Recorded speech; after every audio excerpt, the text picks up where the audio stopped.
Welcome to the Jamal Thomas Morning Show. My name is Jamal Thomas. This is indeed my show. I could say our show because, again, I can't necessarily have this show if you're not with me, and I appreciate you being here. You could be anywhere, but you are under this voice, the most dangerous man, so dangerous that the U.S. government took me off the airwaves. Nevertheless, I'm still here doing the news. When real men can't sleep, real men do the news. So I am here at 7 a.m. to 10 a.m. Monday through Friday at this dispatch box doing the news, giving you commentary, opinion, and news internationally and domestically. If you guys dig this content, give it a like, share it. I know that's presumptive of me saying so, but I have a damn good show today. So damn it, I'm going to say it. If you dig the show, give it a like, share the content. You can also support the work through PayPal, Patreon, or Super Chats or stickers. All stickers or chats will be read, providing they're not racist, sexist, or bigoted. I appreciate everything that you guys give to the show, even if it's a like, even if it's a share, even if it's $1. It is deeply appreciated, and it helps keep this content ticking along. My job, or my objective, is to reach 40,000 subscribers by the end of the year. And I think we may even be on pace to hit that, but we'll see. I'm going to do my damnedest. I'm going to be consistent, and I'm going to be here doing the news. I got something wrong yesterday. So what I got wrong yesterday, I did a video where I pointed out that I didn't believe that they were going to get a deal between Israel and Hamas. And almost immediately after, they agreed or came to a deal. I took the video down because I didn't necessarily want it to be wrong, if that makes sense. Like, meaning I don't want people to go to that video and get a wrong impression of reality in regards to what actually happened. That said, I'm going to have Laith Maroof here at 7:15. He was under the bombardment that Israel just launched viciously at the point where an agreement was reached. It was almost as if they were trying to kill every Lebanese person that they could kill before the ceasefire went into effect. But the ceasefire is holding, fractured already. It started at 4 a.m. their time, and it's supposed to go into perpetuity. The first 60 days, there's supposed to be a transition period. I'll go through the details of it in a moment, but I got this wrong. The reason I got it wrong is because there are 2 points. The Biden administration, over the course of the last year, has come out saying, we have a deal, we have a deal, Israel has a deal. Why wouldn't Israel accept their own deal? They were effectively lying through their teeth about a deal being on the table. Then they would turn around and say, well, Hamas wouldn't accept the deal, Hamas wouldn't accept the deal, Hamas wouldn't accept the deal. Again, lying through their teeth, considering that Hamas was willing to accept the deal for months. And even in Israeli media, they point out that it was Netanyahu that did not want the deal.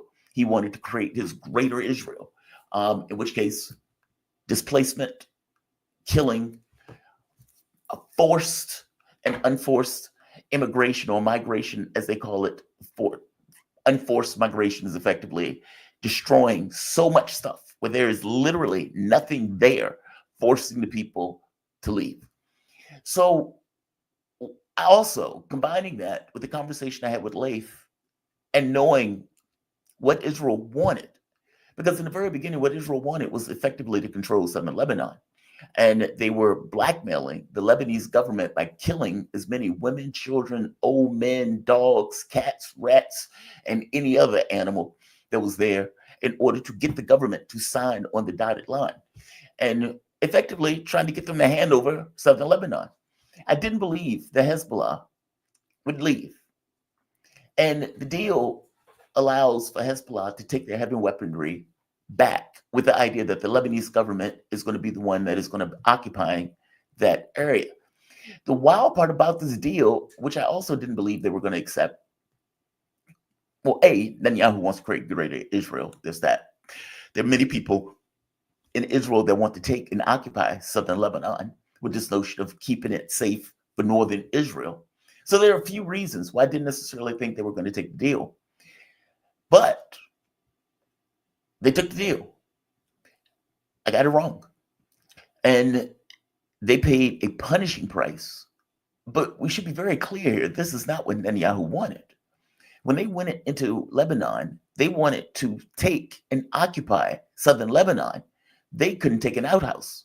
They, yes, had all the capabilities in the world to punish the Lebanese. They could kill women and children from the air. They can punish air campaign. They didn't have weaponry that could shoot those planes down or even shoot at those planes or shoot those missiles down. And so Hezbollah was somewhat limited. It's not a military in the traditional sense of a military. There is a Lebanese military, but that military wouldn't fire a shot in anger. It boiled down to Hezbollah being the one to defend Lebanese territory, and it did so admirably. And what I mean by that is Israel had the help of the US, had the help of the UK, had the help of France, had the help of all of these major powers, giving it intelligence, weaponry, money, etc. They basically had a blank check to do whatever they wanted with all of the money in the world that they wanted, all of the guns and ammo, etc. that they wanted. The only ammo that they didn't get was because the US didn't have it to give because of how much they spent in Ukraine, or for that matter, for national security. Meaning, with all of that power behind them, they couldn't take it. It's a defeat. But let's be very clear. They paid a heavy toll in order to keep Israel from taking southern Lebanon. And also, let's be very clear. This deal allows isolation of Gaza. What I mean by that is what Israel wanted, and this was somewhat stated early on, that Hezbollah was attacking Israel because they were murdering and slaughtering Gazans. And the thought was the Houthis, or for that matter, Hezbollah, was creating a cost for them to do so. Because, look, the reality of it is parents teach their kids things that are rather ridiculous. In real life, there is tit for tat. In fact, the entire point of being stronger is that you can exert your will without the tat being able to hit you back, or at the very least be able to show a certain amount of dominance. Even if you're the weaker power, the ability to inflict pain on the stronger power makes that stronger power think twice about whether it wants to get involved. It's like, yes, you can beat me, but you're going to bleed.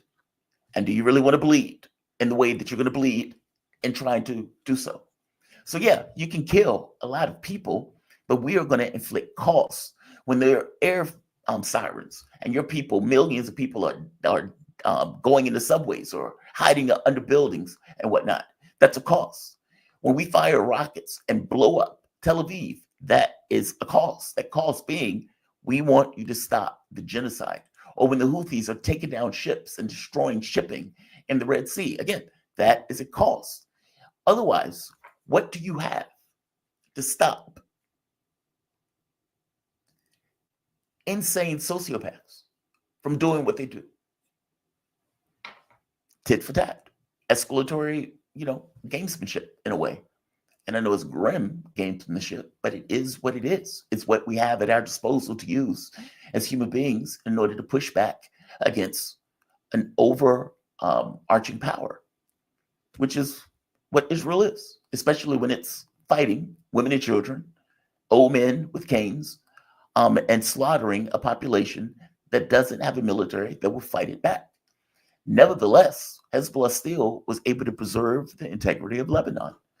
This is the reason I call it a defeat. It's not what Netanyahu wanted. It wanted to decapitate Hezbollah with settlers having their eyes on southern Lebanon as territory by which they were going to take. So I consider this to be a defeat. That being said, despite it being a defeat on some level, there is a win in it for Netanyahu.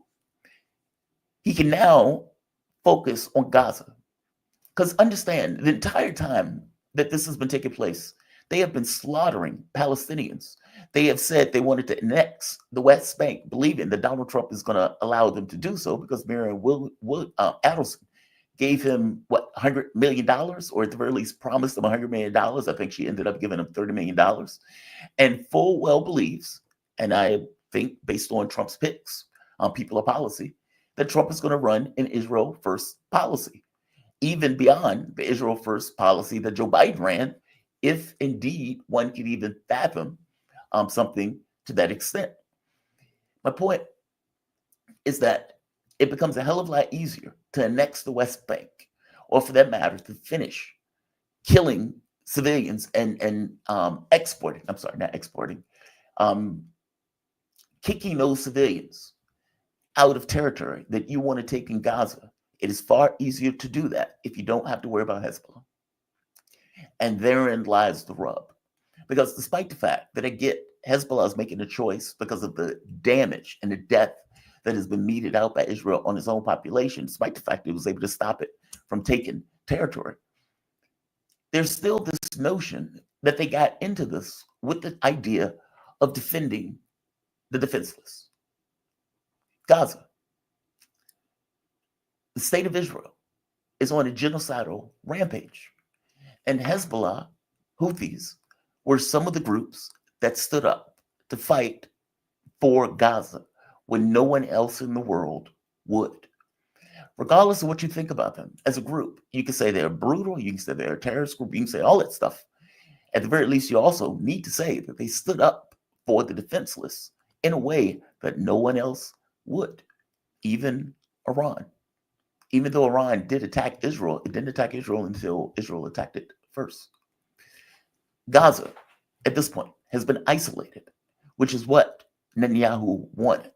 So there's a strategic element to this deal that Israel wanted, because one of their objectives is to destroy Hamas entirely. And for over a year now, with the help of the US, the UK, European powers, with all of the assistance that they've been getting from all of these groups, Hamas is still there. Weakened, damaged, but still there. They have been fighting for over a year. It's a hornet's nest. And there's a reason why Israeli soldiers are killing themselves. There's a reason why you got like 20% that didn't show up. There's a reason why they've started trying to get the ultra-Orthodox into the military, because they've been losing people in Gaza and losing people in southern Lebanon. And in both of those instances, it becomes difficult to replace those losses, because if you're Israel, you only have 8 million people and your population, about 1 million left, give or take. Where are you going to raise this army from? Now, I know that everybody, for the most part, I know the religious is not brought into military service, but everybody else is brought into military service. But there's a strain that is taking place on the Israeli military that is even reported in Western media at this point. There's a reason those people are committing suicides. The guy that offed himself talked about him being in a bulldozer, running over living people and seeing blood spurt out, and how it damaged him as a human being. This was something even with Nazis, despite the fact that they were Nazis, they were still human beings, and they still could be cognitively and psychically damaged by what? The atrocities that they were committing. The same thing is true for the Israeli military. Netanyahu is going to use this period to rearm, for that matter, probably rebuild the military as they continue killing and slaughtering men, women, and children in Gaza. Because at this point, what they want is to take Gaza and to take the West Bank. We will see if this lasts. We will see if this holds. There's a question on whether or not Iran is going to continue to give Hezbollah military assistance, or for that matter, even Gaza military assistance. If Israel discovers it, then Israel can go to the US, at least that's the way this is supposed to work, and the US tries to resolve it with the Lebanese military. I mean, Netanyahu came on and effectively said this allows him to attack at will anytime they deem something to be offensive or breaches the guidelines. I would imagine, given the weapons, will breach the guidelines. We will see. They are saying that Hezbollah is going to pull its heavy weaponry back to the Litani River, and having the Lebanese military occupy that region, being the only force there that is supposed to be the occupation force.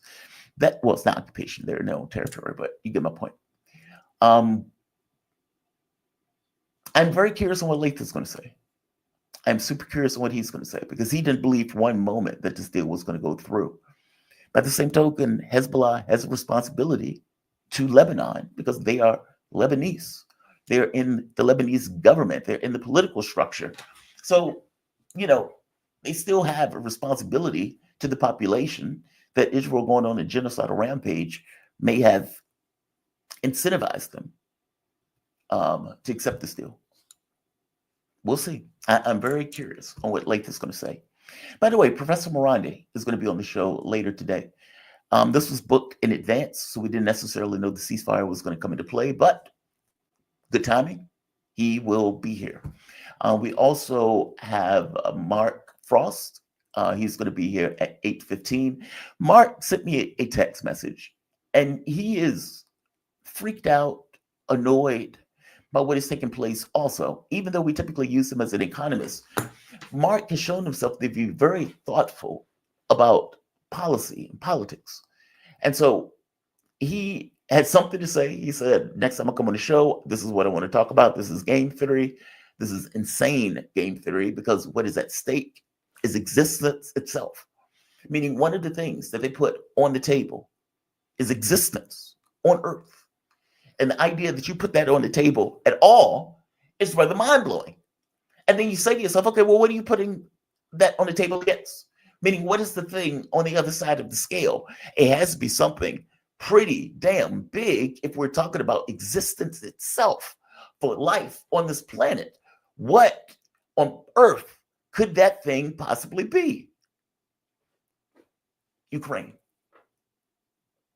And you immediately, at the very least, I can, in my mind, see the person who's asking that question saying, what the fuck? Just outright, out your mind.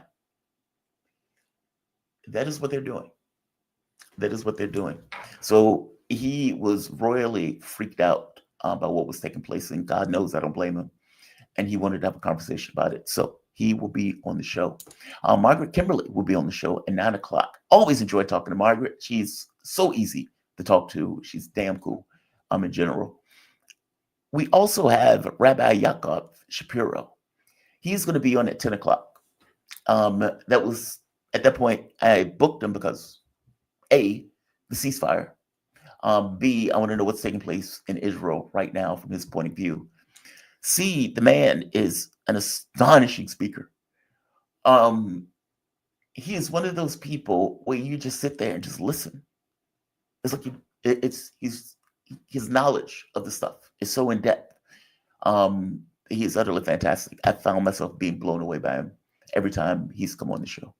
So we have a full complement today, and it should be a damn good show. I'm waiting on Lath, so let's do this. I'm going to take a quick. I wanted to take a break because I wanted to check on him to make sure he was still joining and that there were no issues. I mean, they have been under a withering bombing. Still joining. And to be honest, I would tell you this.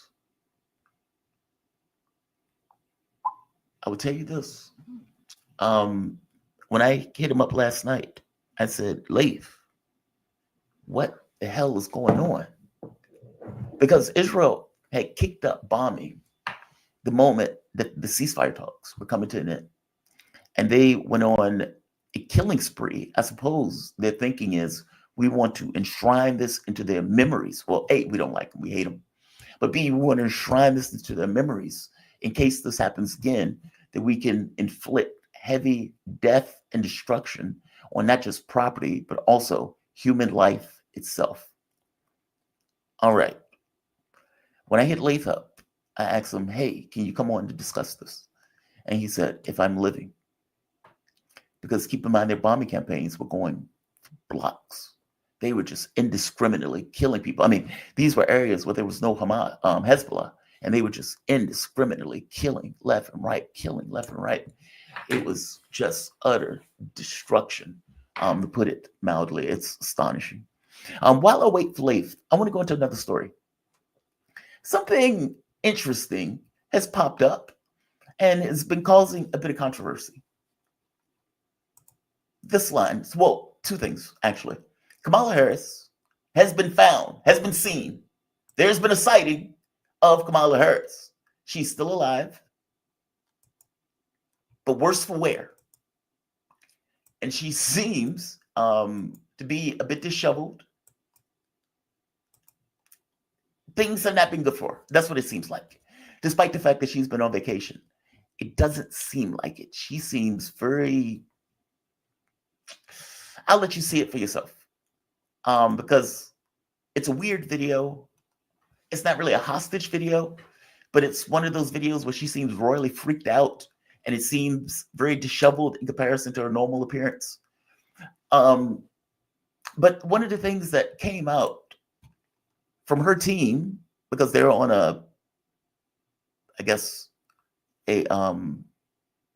they're trying to place blame and trying to, explain what happened, what went wrong. This line was in it. We were hopeful.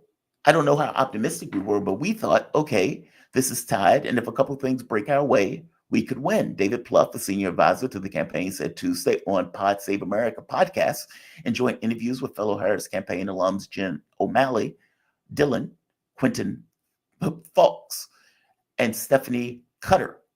Plouffe said that the campaign internal polling never had Harris ahead of Trump. I want to repeat that. Their own internal polling never had Harris ahead of Trump. She got $1.5 billion. And in some of these cases, they told people that they were going to win, in which case the people felt, this is outrageous. You told me we were going to win. They thought on election night, many of them, many Democrats, thought she was going to win. They were utterly shocked. You should see some of the meltdown videos when it dawns on them, oh my God, I think she just lost. I think she just lost the race. Hey, Bob, did she just lose the race? It became that. They seemed to be royally freaked out by it, and not just freaked out, shocked. Whereas in Hillary Clinton's case, they were shattered. In her case, they were just utterly shocked. And so it's pretty wild when you find out that the campaign itself knew in its own internal polling that it paid hard cash for, part of the $1.5 billion, that they were never at any point ahead of Trump in their own polling. That is astonishing. They got $1.5 billion. And keep in mind, part of the money went to paying for campaign ads that they didn't disclose was a campaign ad.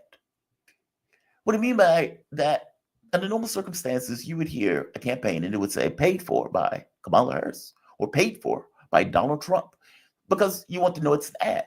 When you're looking at Google, for example, it would say ad right beside it to let you know this is a promotional thing. Whatever is in it, meaning they're going to say very good things about their product. This product cures cancer, it parts the seas, and it gets rid of hemorrhoids in 10 minutes. Is it true? Who the hell knows? It's a promotion. It's an ad.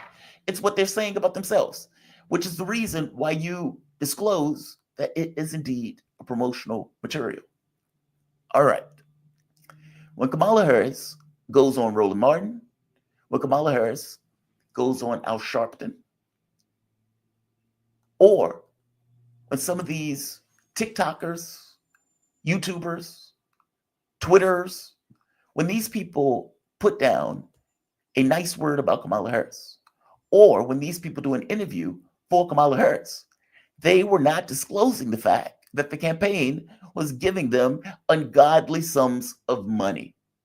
So Al Sharpton gets $500,000 going to his charity.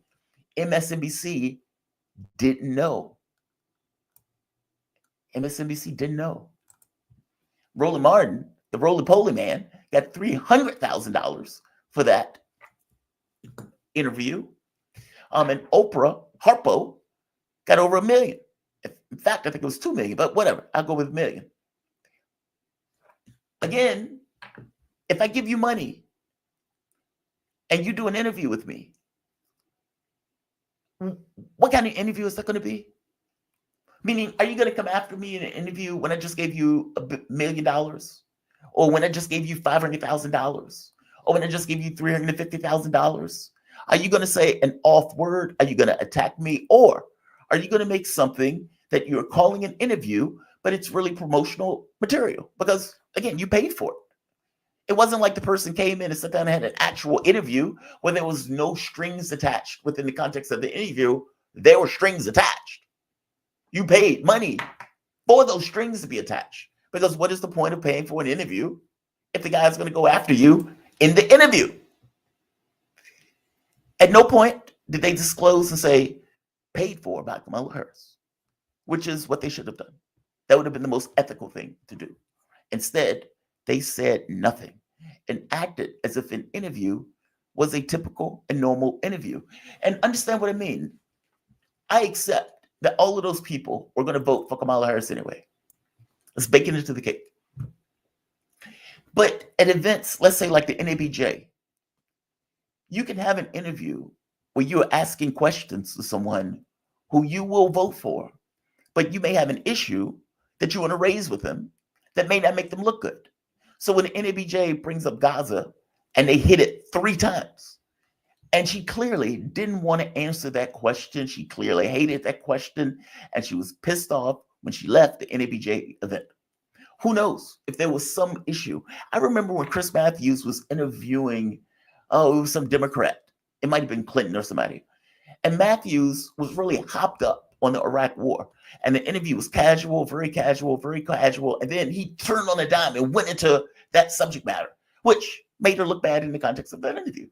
I'm saying that if the money wasn't there, who knows if any of those issues might have been bubbling up in the consciousness of one of the interviewers that, might have made Kamala Harris look bad, but it's an interview. You're trying to get some semblance of truth. Well, we would never know that because they did take the money. They did give her a favorable interview. And by definition, it's a campaign ad since the interview was effectively paid for by the candidate. That's astonishing. I'm going to show you her video. Like I said, disheveled. She doesn't seem to be in the best. She just seems to be in disrepute. She's in disrepair. Let me see if I can find the video. I watched part of this, but I got to be honest. I'm not a big fan of hearing Kamala Harris speak. Oh, another thing. They've started a GoFundMe to help get Kamala Harris some money. I'm dead serious. You think I'm joking? Look at this. DNC union staff layoff relief fund. They made $17,991. Last week, 2/3 of the DNC staff was laid off with little notice and no severance. We are heartbroken to see our colleagues who dedicated countless hours to electing Democrats up and down the ballot depart under these circumstances, and we are furious, goddamn furious, with the DNC leadership for failing to provide severance for those individuals affected. Look, I know how you feel. I didn't get severance either. They just cut my job. They called it a day. I will tell you this, though. All of you would likely not want me to have a job.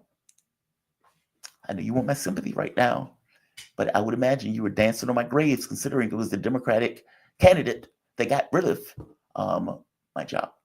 But whatever. They, after raising $1.5 billion with a B dollars, they laid off staff and couldn't pay elements of that staff. Now, this is the DNC effectively doing the GoFundMe in order to help pay for the people in the DNC. They are strapped for cash. That is still astonishing to me. That is, God, that's astonishing. All right, let's play Harris. I call it disheveled. You can give me your take on it if you think I'm reading in too much into it. Fair enough. This is not an echo chamber. People can have their own points of view. But to me, this is not, this is not her best showing. This is not her best showing. Let's see, this, and this. I just have to remind you, don't you ever let anybody take your power from you. You have the same power that you did before November 5th. And you have the same purpose that you did. And you have the same ability to engage and inspire. So don't ever let anybody or any circumstance take your power from you. I just have to remind you, don't you ever let anybody take your power from you.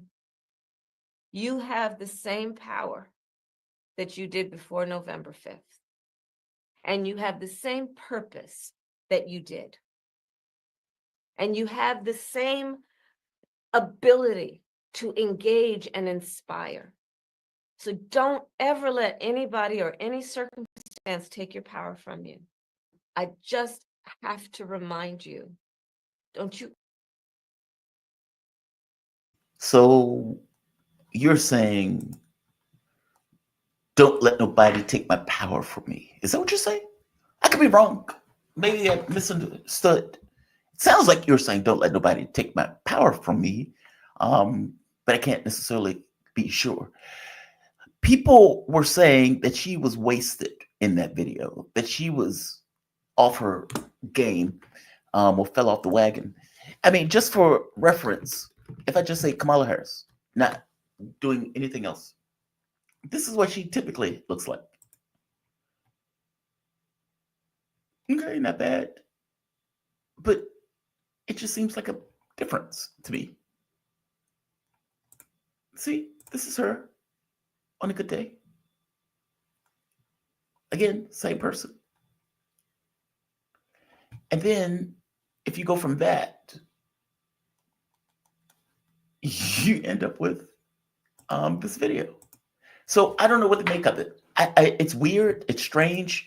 Some people were putting up copies of the video slowed down to make her look even worse or more inebriated. I have no idea if she was hitting the bottle or what, but obviously she is not having a good go of it. She looks rough. She looks rough. And people have been talking about this video ever since she put the video up. It's just weird. It's just very, very weird. Another thing that's been taking place was on Sanders. So there was a question of whether or not Sanders was going to start his own party. And there we are. There was a question of whether or not Sanders was going to start his own party. Now, Sanders, being Sanders, in the way that Ted Rawl described him, didn't have, what's the word for it? Stones, cojones, the adventurism to do so. And he effectively said, if you're in a state that is not competitive, then you can, vote for somebody else. Dude, you are 83 years old and you are still towing the Democratic line, despite the fact you're the independent senator from Vermont. Remember? Why on earth are you giving credibility to a party that maybe shouldn't have any credibility? Meaning, what Sanders doesn't quite get is that when you do that, you are effectively creating weak candidates. Candidates that are milquetoast, candidates that can't distinguish themselves from the people that they are running against in the other party. You fundamentally weaken the candidate. You are far more likely to get somebody like a Trump or like a, random Republican today if you're running a Democrat that is fundamentally weak and that can't necessarily have the courage of their convictions because they have no convictions. That is part of the problem with this lumping in to the Democratic Party, this blue no matter who. Okay, fair enough. It's blue no matter who for you. The opposition and independents don't need to vote for that guy. They're not wed to you. They don't have your wavelength in that sense. They can vote for whoever they want. The objective is, yes, you want to get your base out to vote for you, which means you need to energize that base with something. But whatever you energize that base with, ideally, it should be something also that the American public can get behind, that the American public needs, that the American public would back. And when you are backing weak, milquetoast Democrats, and you are saying that they are the most progressive since FDR, and then the moment where that weak Democrat loses, you come out and say, damn it, you abandoned the working class. Okay, why didn't you say that?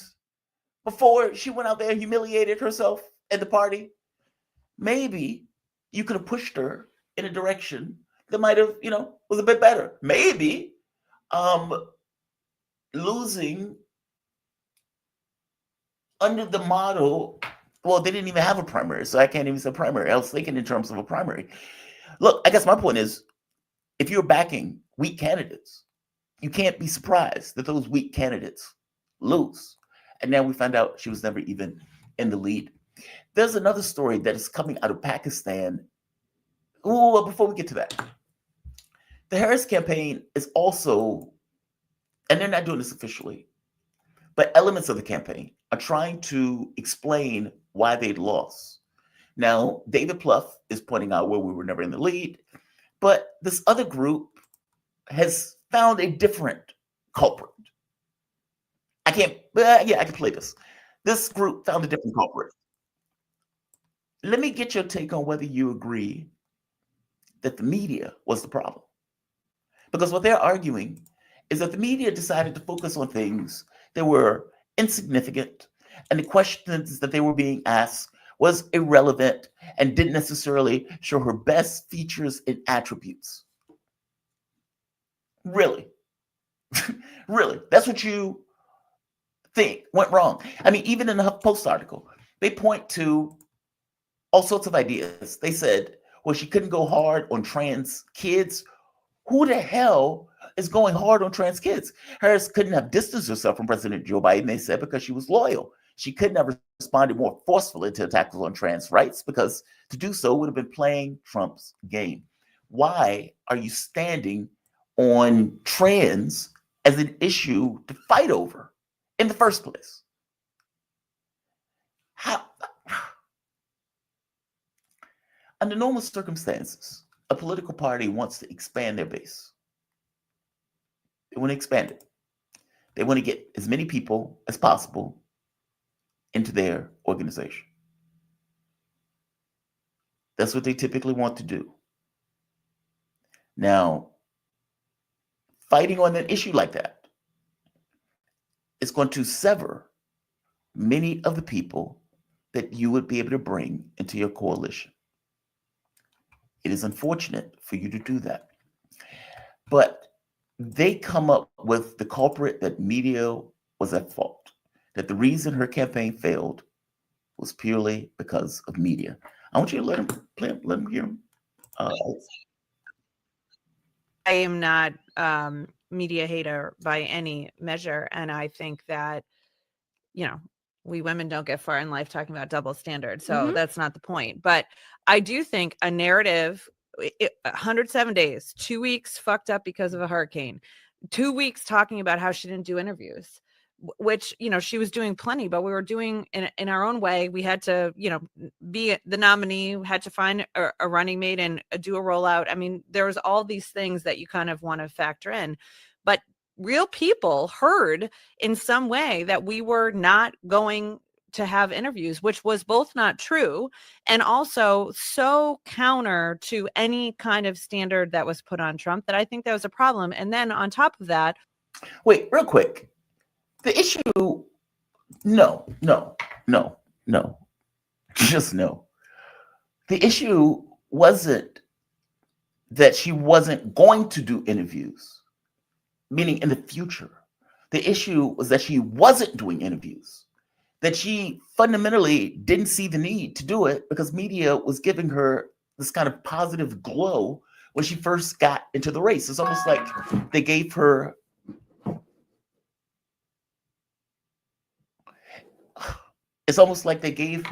a pass on it.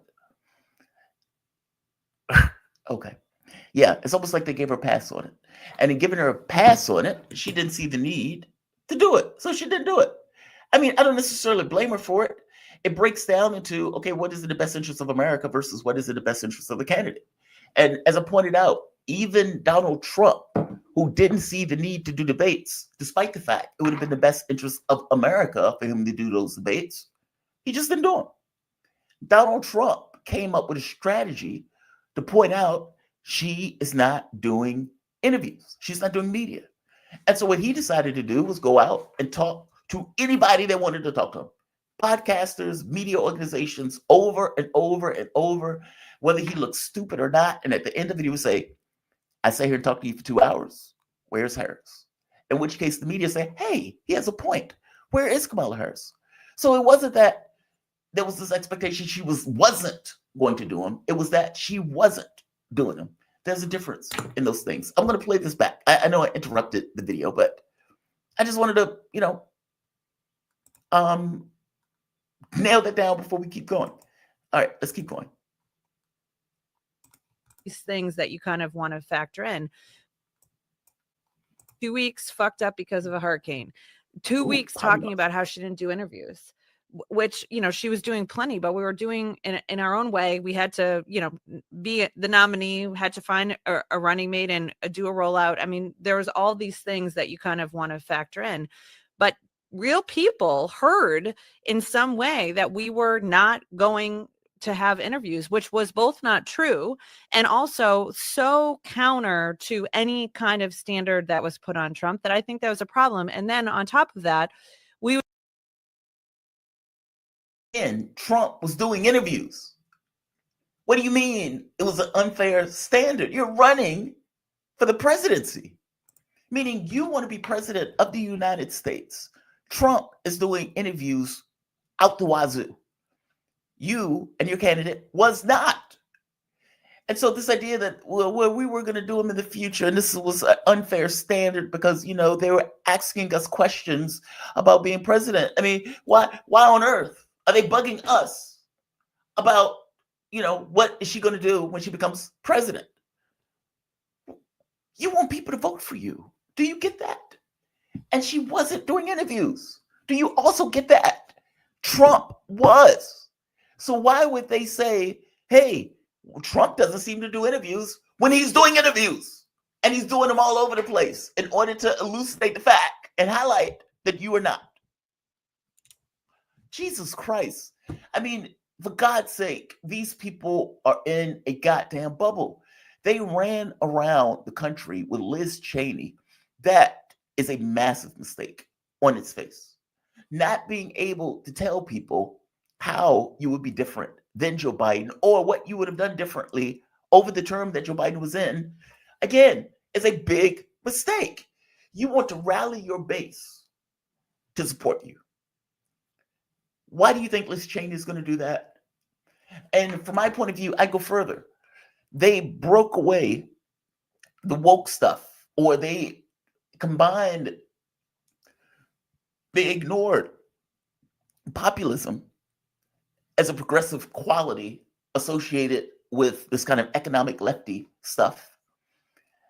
And they turned it into woke ideology. So when they said progressive, they weren't necessarily talking about this kind of economic platform of increasing minimum wage, increasing Social Security, ensuring each person who wants a job can get a job, Medicare for all, et cetera, et cetera. No, they were talking about trans rights. I'm saying that's outrageous. That's not it. That's not necessarily a lefty position. I'm saying that the lefty position is economic populism. That is not the way she ran. That is not the campaign that she went with at all. She decided, and I would even argue, that the Democratic Party doesn't like the left. The left is the group that continuously wants things that are just elucidated. They don't necessarily want those things.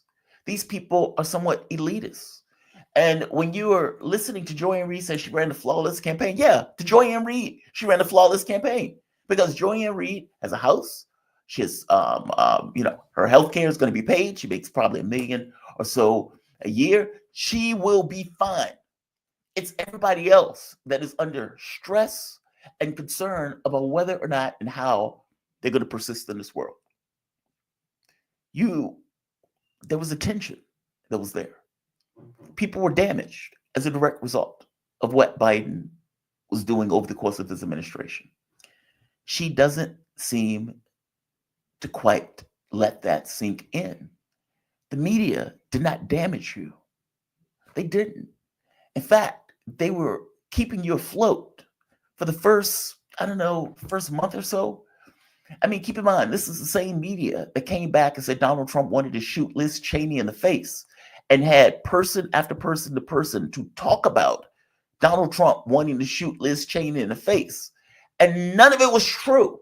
Who do you think they did that for? Do you think that they said Trump wants to shoot Liz Cheney in the face to benefit Trump or to benefit you? Also, Joe Biden was president of the United States, came out and even said, if Israel keeps this up, we're not going to support them, or we may not support them. Now, nobody believed it, but Joe Biden was doing that to try to give this impression that by election day, a different choice would be made. And so you can vote for Kamala Harris with a good conscience because they're working on a deal. Again, none of it was true. Same thing with the Democratic convention.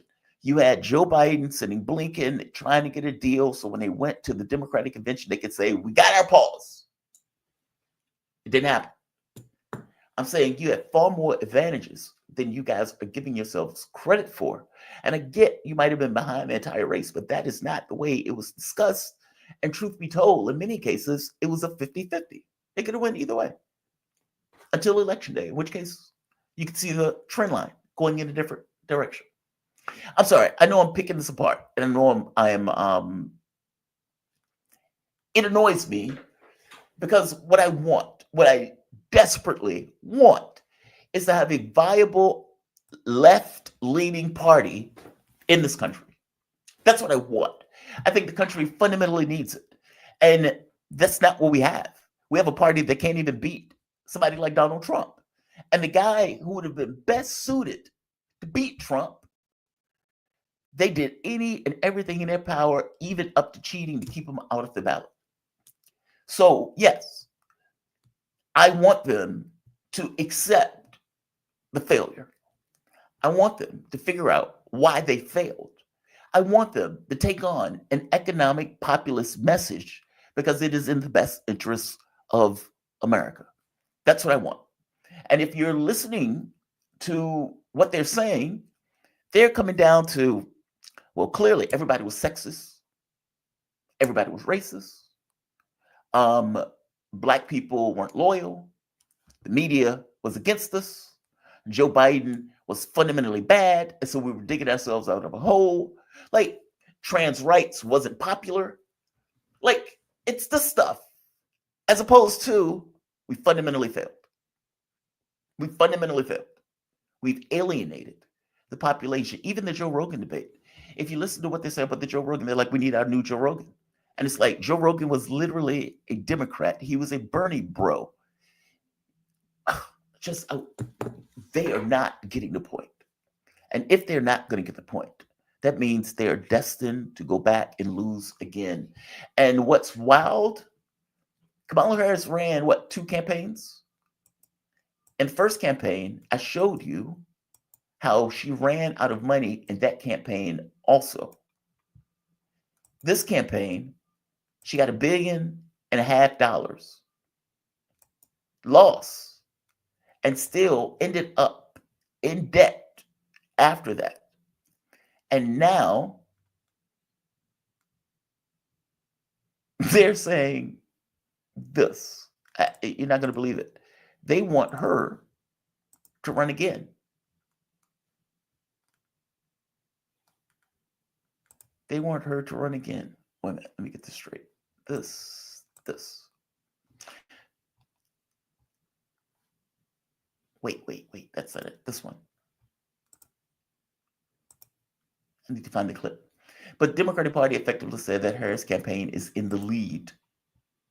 And they want her to run in 4 more years. Just wild. Like, that is just mind-blowing. How do you get yourself into that situation where the Democratic Party comes back and say, hey, we know she lost, but, she should do it again. Here it is. Kamala Harris ran it again in 2008, right here. Harris leads fellow Democrats in early poll looking ahead to 2028. New poll shows Harris in the lead. That's astonishing. That's utterly astonishing. She loses to Trump. And she loses to him, even the popular vote. And they're like, you know what? We need some more of that. We need some more of that. We need that to run in 2028. Okay. I will say this, though. There is one person who is doing some soul searching. And it is coming from the weirdest of places. James, your browser's lost connection to your screen share. Oh, I see. Let me do this again. Give me 1 second. There is one person who seems to be doing a bit of soul searching. James Carville, of all people. James Carville. James Carville did a video where he said, I don't know what's wrong. He says, I don't get it. He says, I've been calling my friends and I have been effectively listening to try to figure out where the wind is blowing because I don't know. Now, I accept that.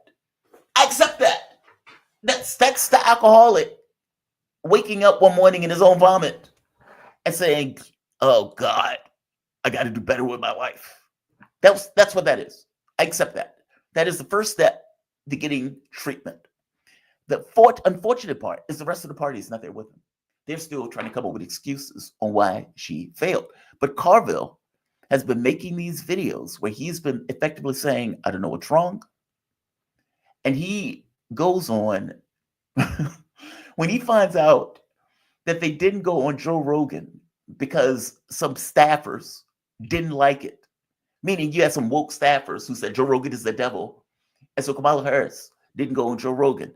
A blunder, by the way, as I said at the time, because the man has a platform that is the largest media space that you're going to find. He is the everyman. And the everyman is the person who you literally wanted to get and who you lost in this race. Joe Rogan was that guy. Joe Rogan was a window. He's a whisper to the everyman. And you didn't go on his show because of woke ideology. You let that be one of the justifications for not going on his show. That is astonishing. And it's bad on its face. Like, it shows an inability to have foresight, or for that matter, an inability to try to work on grounds that you may not have paid in advance. Meaning, you're not paying Joe Rogan to do that interview. That interview can go anywhere. And maybe that was one of the concerns. Where's Joe Rogan going to go in this interview? It doesn't matter. You were already behind by your own polling data. So you needed to do something to mind the gap. And you could tell that she was behind because they started getting more shrill in their election, calling him Hitler, calling him a fascist, all of the stuff that they were basically coming up with. You don't start off a campaign and say, we're about joy. We're a campaign about joy. And then in 2 months, he's Hitler, he's a fascist, they're going to shoot Liz Cheney in the face. That is so shrill and over the top. It gets across that there's something went wrong. And I suspect what went wrong, they were looking at the polling like, oh my God, we're behind. I'm saying she went on the interview with Brett Baer, an utter disaster for Kamala Harris. And truth be told, Joe Rogan wouldn't have been a hostile interview. It would have just been an interview. You might have been able to show the public a side of you that they have not been able to see. It was to your detriment. He is going to give a profanity-laced analysis of what should have happened when elements of her team was against going on Joe Rogan. And he, as old as he is, as long as he's been in the Democratic Party, what Carville cares about is just winning. He said it on more than one occasion. I just want to win. My job is to win. A political campaign job is to win. Full stop. And so he's ideological, yes, but ideological in a way where he is more inclined to just figure out, okay, what's going on? How do we win this? This is what he was saying about the people who effectively fired, on Joe Rogan. And what Carville is saying should have happened when it came up that elements of her team didn't want her to go on Joe Rogan. Vice President was thinking about going on Joe Rogan's show, and a lot of the younger progressive staffers pitched a hissy fit. Supposedly the campaign said that wasn't the term effective, but they did. when you put a campaign together and you hire young people to do work, let me tell you exactly what you tell these people, what I would tell them. Not only am I not interested in your fucking opinion, I'm not even going to call you by your name. You're 23 years old. I don't really give a shit what you think. And let me tell you another huge error, huge fucking error this made, is when people said campaigns need to reflect progressive values. No, they don't. No, they don't. Campaigns are authoritarian by their nature.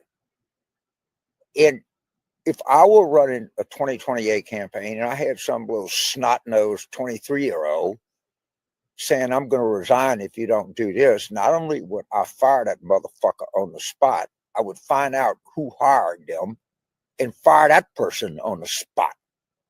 I'm really not interested in your uninformed, stupid, jackass opinion as to whether you go on Joe Rogan or not. He said, I would have fired that motherfucker on the spot. I would have fired that motherfucker on the spot. And I would have fired the motherfucker that hired that mother. By the way, he's right. Campaigns, look, I'll give you an example. Occupy Wall Street. Perfect example. You had the Tea Party and Occupy Wall Street, tale of two cities. They wanted, look, man, this stuff is not about your ideology. A lot of the stuff is not about your ideology. It's not about what you like. It's not about what you want. There are ways of doing things that just are. It is what it is, what it is. If you are running a political campaign where you're trying to get something accomplished, you need a structure to that. You need to have this kind of control and command where you can dictate what you want to do in order to make that campaign work. It is not this kind of lefty kumbaya, everybody hang out and do their own thing. It's not that. Fundamentally, it's not that. The Tea Party was successful because the Tea Party, for the most part, just cared about winning. And not just cared about winning, they didn't have this kind of ideological hedge on forming political campaigns, on what they wanted to do to get whatever their objectives were accomplished. Occupy Wall Street, these guys were hippies. Yeah, you had a lot of groups and everything else, but their mindset was, well, we want to have this kind of, we don't want a hierarchical structure. We want a different type of structure in the way that we run our politics. Okay, good luck. You see what I got you. Obama used it to run, meaning Occupy Wall Street, the 1%, he used the language. He didn't go through with it. He didn't do anything with it. And I think you might be hard pressed to figure out if anybody got elected from Occupy Wall Street. There were people that got elected from Sanders' run. I mean, hell, AOC, I would argue, is in there because of Sanders' run. But Occupy, less so. Carville, profanity-laden rant, just so happens to be true. The Joe Rogan thing just so happens to be true. So there are snapshots of people feeling their way in the darkness, trying to figure out where are the bounds of this bubble to which I exist in, and how do I get out of this particular bubble. Good on Carville for that. By the same token, I'm not all that optimistic that they're going to get the hint. I get the sense that Carville is screaming in the forest, alone by himself. And if a man screams in the forest and nobody is there, does anybody really hear it? Did he make a sound at all? So we'll see. I don't know. I mean, at the very least, somebody is talking about it, and they're talking about it with some level of sense, trying to figure out what happened, what went wrong. And again, Carville is right. The only thing I would push back on, this stuff is not progressive ideology. And maybe there's a factor, a segment of the left that is so ideologically wed to this kind of narrow view of reality that Joe Rogan is the devil. Okay, maybe, but those people should be on the fringe, not the thrust of the party. And I know, I forget the name of the person who said it. They blame Hillary Clinton for it, the separation of the economic left from the woke left. And her reason for doing it is pretty straightforward. I need to run a campaign. I need to get $1 billion to run that campaign. If I go to them and said I want healthcare, education, etc., they're going to shut the door on me and they're not going to give me the money. And so I need to get the money. And hey, they're not going to have any issue at all with dealing with multiculturalism. And let's just call that the left. Because companies want more people to buy their products. They want, and perfectly fine with a political campaign that in no way requires anything of them in real terms, meaning they don't have to get their taxes raised, they don't have to increase the minimum wage, they don't have to ensure that there's Social Security, Medicare, and that there's funding for those. They don't have to do any of that. You could just say, we believe in black, white, gay, straight, hermaphrodite, take your pick. And they will put one in a position and they say, hey, we put a black person in that position. We put a lesbian in that position. We put a trans person in that position, as if that somehow trickles down to everyone else just by virtue of their identity. It's a scam. And they've been able to pull that scam off for years. And it seems like the public, the American public, is getting sick of the scam and wants an actual left-wing party that says and does, or says what it means and does what it says. And more to the point, is willing to go to the mat for the American public. That, they don't know what that looks like. And I'm saying the American public has not seen that in our lifetime, or at the very least not in my lifetime. Another story. By the way, Leif contacted me. He said he is in southern Lebanon. I guess he's looking over the wreckage and the damage of what happened last night.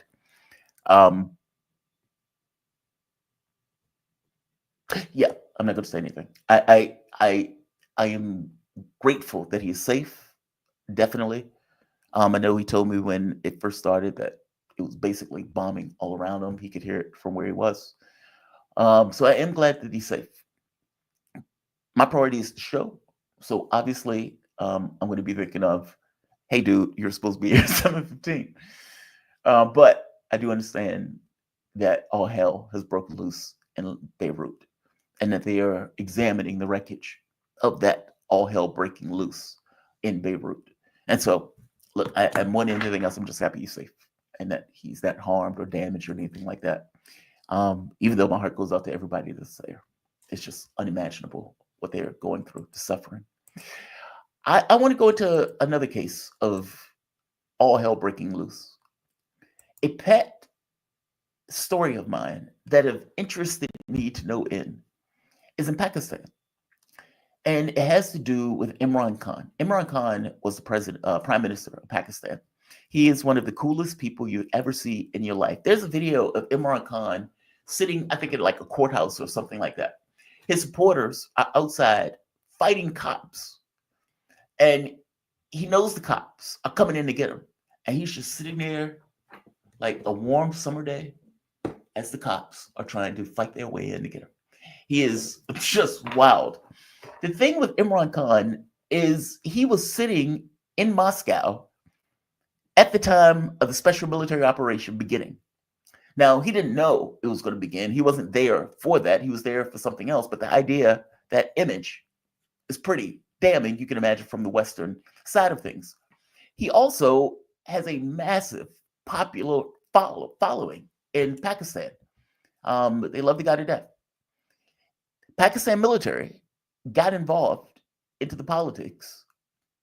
And there's, well, okay, I can't say Pakistan military. Let me rephrase that. The United States has close ties with the Pakistani military. I'll say it that way. And even some of the political actors in Pakistan. Imran Khan is one of those people that believes in the sovereignty of the nation. And you can imagine that is going to chafe with American influence. There ended up being a coup to get rid of Imran Khan. And it was reported in well, it wasn't in the U.S. media. I think it was either the Intercept or Drop Zone, Ryan Grimm. Ryan Grimm got documents that discuss a conversation between, either an ambassador or representative of the United States speaking with elements of the government of Pakistan. And they effectively said he is too aggressively neutral. And that is a bit of a problem Now, it is super coincidental that when the U.S. is having this conversation saying this guy is too aggressively neutral, and that there were other parts of the conversation, but effectively, he needs to go. There's a coup that takes him out of office. Now, in order to fight the coup, what he decided to do was call for a special election. So he dissolved parliament, called for a special election. The courts gets involved and say, you can't do that. And so he was ejected from office. Once he was ejected from office, they started putting charges one after the next, after the next. One of the charges was that he married his wife before there was enough time. Some kind of Islamic law. It was very bizarre.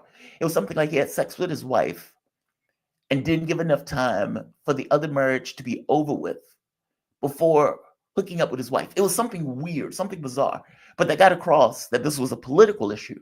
They even went after his political party, if I'm not mistaken, banning the political party in that country. Well, Imran Khan is massively popular, has a huge following, and his supporters recently have been losing their shit big time. And the police, in one case, throws this guy off the roof. Warning on this. Trigger warning, just in case. Rangers वालों ने ये बंदा नमाज पढ़ Guys रहा है, are rangers वालों praying ने इसको घेरे में ले लिया है, आप देख सकते हैं। middle of a protest. Look at what the cops do. वो देखें, वो रेंजर्स वालों ने वो पकड़ लिया उसे, वो नीचे गिरा रहे They हैं, literally वो pull an नीचे Israel गिरा रहे हैं, and वो throw रेंजर्स the वालों guy ने off the roof. नीचे What the hell? To make this worse, they open fire, live fire, in a crowd of protesters.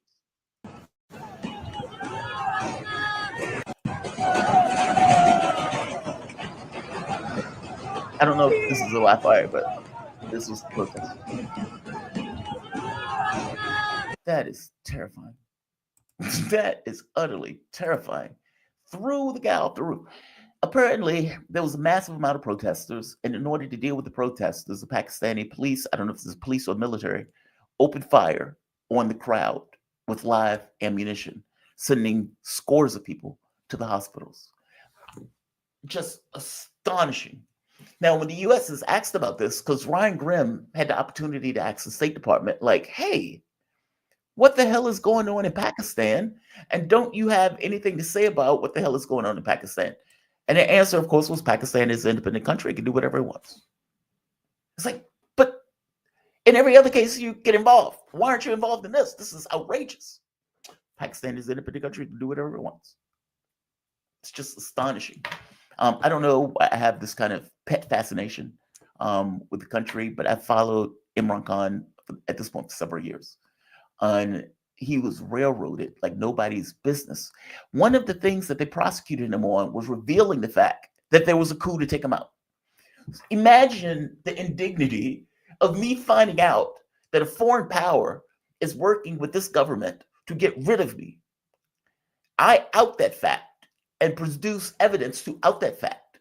And then you prosecute me again for the fact that I've outed the fact that there was a coup to take me out. Just outrageous. Like some of the stuff that was happening there was just outrageous. But we have a guest. We have a guest. Let me get this straight. First, this, and this. The man of the hour, Mark Frost. How you doing, Mark? You doing all right this morning? Wait, Mark, I can't hear you, Mark. Is your mic on by chance, or are you muted?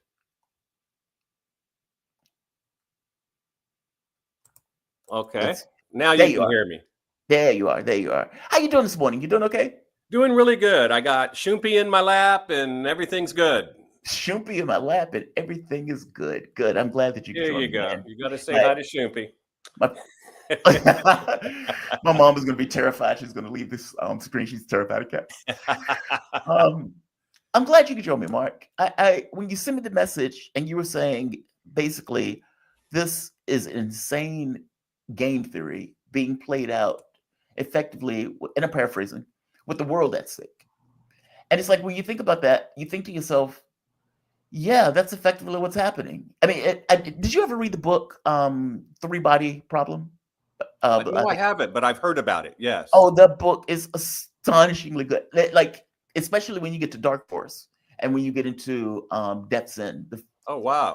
2/3 of Death's End. The book is astonishing. The imagination in that book is mind-blowing. But there's I'll have to add that to my queue. Okay, so there's an element in the book called the sword holder. And the sword holder is what they use in order to stop the aliens from attacking Earth. Basically, he was the guy that was holding an instrument that would allow him to destroy two worlds, our world and their world. And the thing that made it work is that if he was willing to kill everybody, meaning destroy both worlds, you couldn't touch him. And so he was bulletproof. You couldn't touch him. You couldn't do anything to him, because there was the belief that he would end it all. And because they were gauging his, like, would he do it or not? It was hovering around 90 to 95%. So at any moment, at 90 to 95% certainty, he would eliminate both worlds if any move was made on Earth. All right. That is effectively what's happening, right? Like, Joe Biden, Putin, these guys are sword holders. And the thought is, if we fully believe that these people would attack us, or if they fully believe that Putin is not bluffing, then it on some level stays their hand, because they don't necessarily want the end of the world. At least I don't think they do. But if they believe there's any doubt, if there's a sliver of doubt, right, then it eggs them on. They're more than willing to go into it, which could, again, still lead to nuclear oblivion. If there's a 40% chance, there's a 40% chance. And that's effectively what happens in the book. They give it to somebody who didn't have that gumption to say, screw it, I'm going to kill everybody. And so she couldn't press the button when it came time to press the button. And so they attacked because she didn't have it in her. I guess I'm saying what it comes across as is these people with nuclear weapons, especially with stockpile the size of the US, or for that matter, Russia, are sword holders. And they can literally end the world. And if one of the other leaders believes that they're weak, if they believe that they may not do it, or they don't necessarily have the confidence that they're going to do it, then they're going to be more aggressive in their actions. Hence, the Oreshnik, to make it clear, we will end the world. Stop screwing with us every bit as much as the US would end the world if our borders were being attacked. Give me your take on this, because you're right, it's insane. I mean, when they're talking to Keir Starmer and they ask him point blank, hey, they're threatening nuclear war with Britain. Is Ukraine really worth that? And he's like, well, we have to keep fighting. It's just like, whoa. Just whoa. Like, that's mind-blowing. And he's like, it's very important that we keep going, and we have to fight, and we have to, Putin was the aggressor. And it's like, okay, so it's important that we keep going, hefted against the world, existence itself. That's what you're comparing. These are apples and Jupiter. Like, it's just like so out of whack in what these guys are doing. Give me your take on this. Because I appreciated your text message when you sent it to me. And as you said, this was the thing you wanted to talk about. So give me your take on it. Yeah, sure. This is an offshoot of the last time you had me on when we were talking about BRICS, and we kind of ran out of time. There's an entire game theory around BRICS. There's both benefits and costs to the people even advocating it. And nobody really wants it. But it seems to me like we're, in our framework, we're painting the US dollar in a corner so that the participants of the world's economy have no choice but to at least entertain this and look at the possibilities. And often in psychology, when you speak something, it's like a couple that it's like psychologists say that the divorce, way before the actual divorce, the invisible divorce happens. It's when they speak it out the first time. Well, maybe we should just get a divorce. It makes it real. And it's always been sort of an unspoken rule in the Cold War, at least. You don't speak about it in the action sense. You allude to it, but you don't speak to it. But these people, what was the name of that rear admiral? I forgot his name, but he's saying, we're ready to go. we're ready to push the button. You know, we're ready to do it, and we can outdo them. And that just got me thinking about, most people know that follow you and the old show and stuff like that, that I'm a mathematical economist. I'm a math guy. So if you just look at the mathematics of this and what's involved, it seems to be the hallmark of irrationality unless you posit particular values. And so let's do that. So let me take, if you don't mind, can I take 2 minutes just to set up a framework? Yeah, absolutely. So I'm looking for the clip just so people know what we're talking about. But yeah, please. Sure. Yeah, play that clip now if you want. Yeah, go ahead and explain. No. Oh, okay, sure.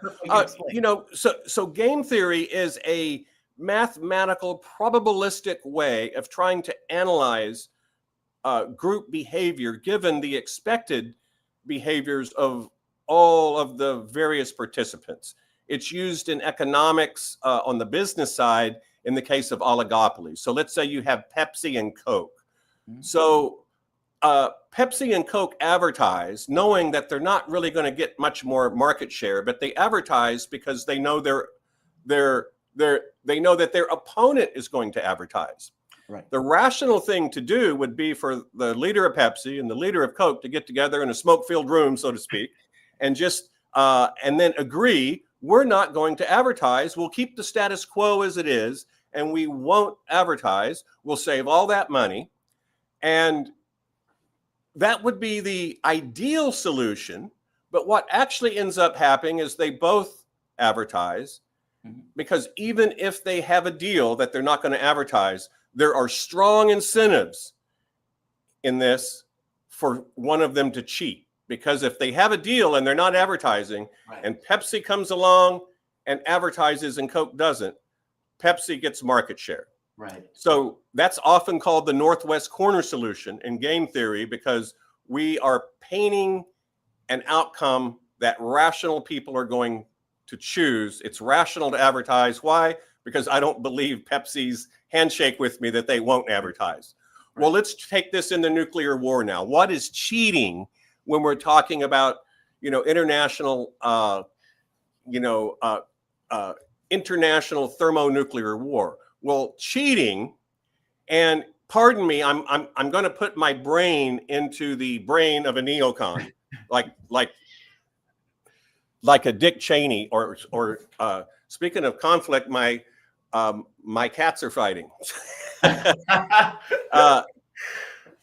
So I'm going to put this into a framework where let's look at cheating from the neocon's perspective. Is in nuclear war, everybody says you can't win a nuclear war. That's not true. We've already won a nuclear war. We won World War II. It was a nuclear war.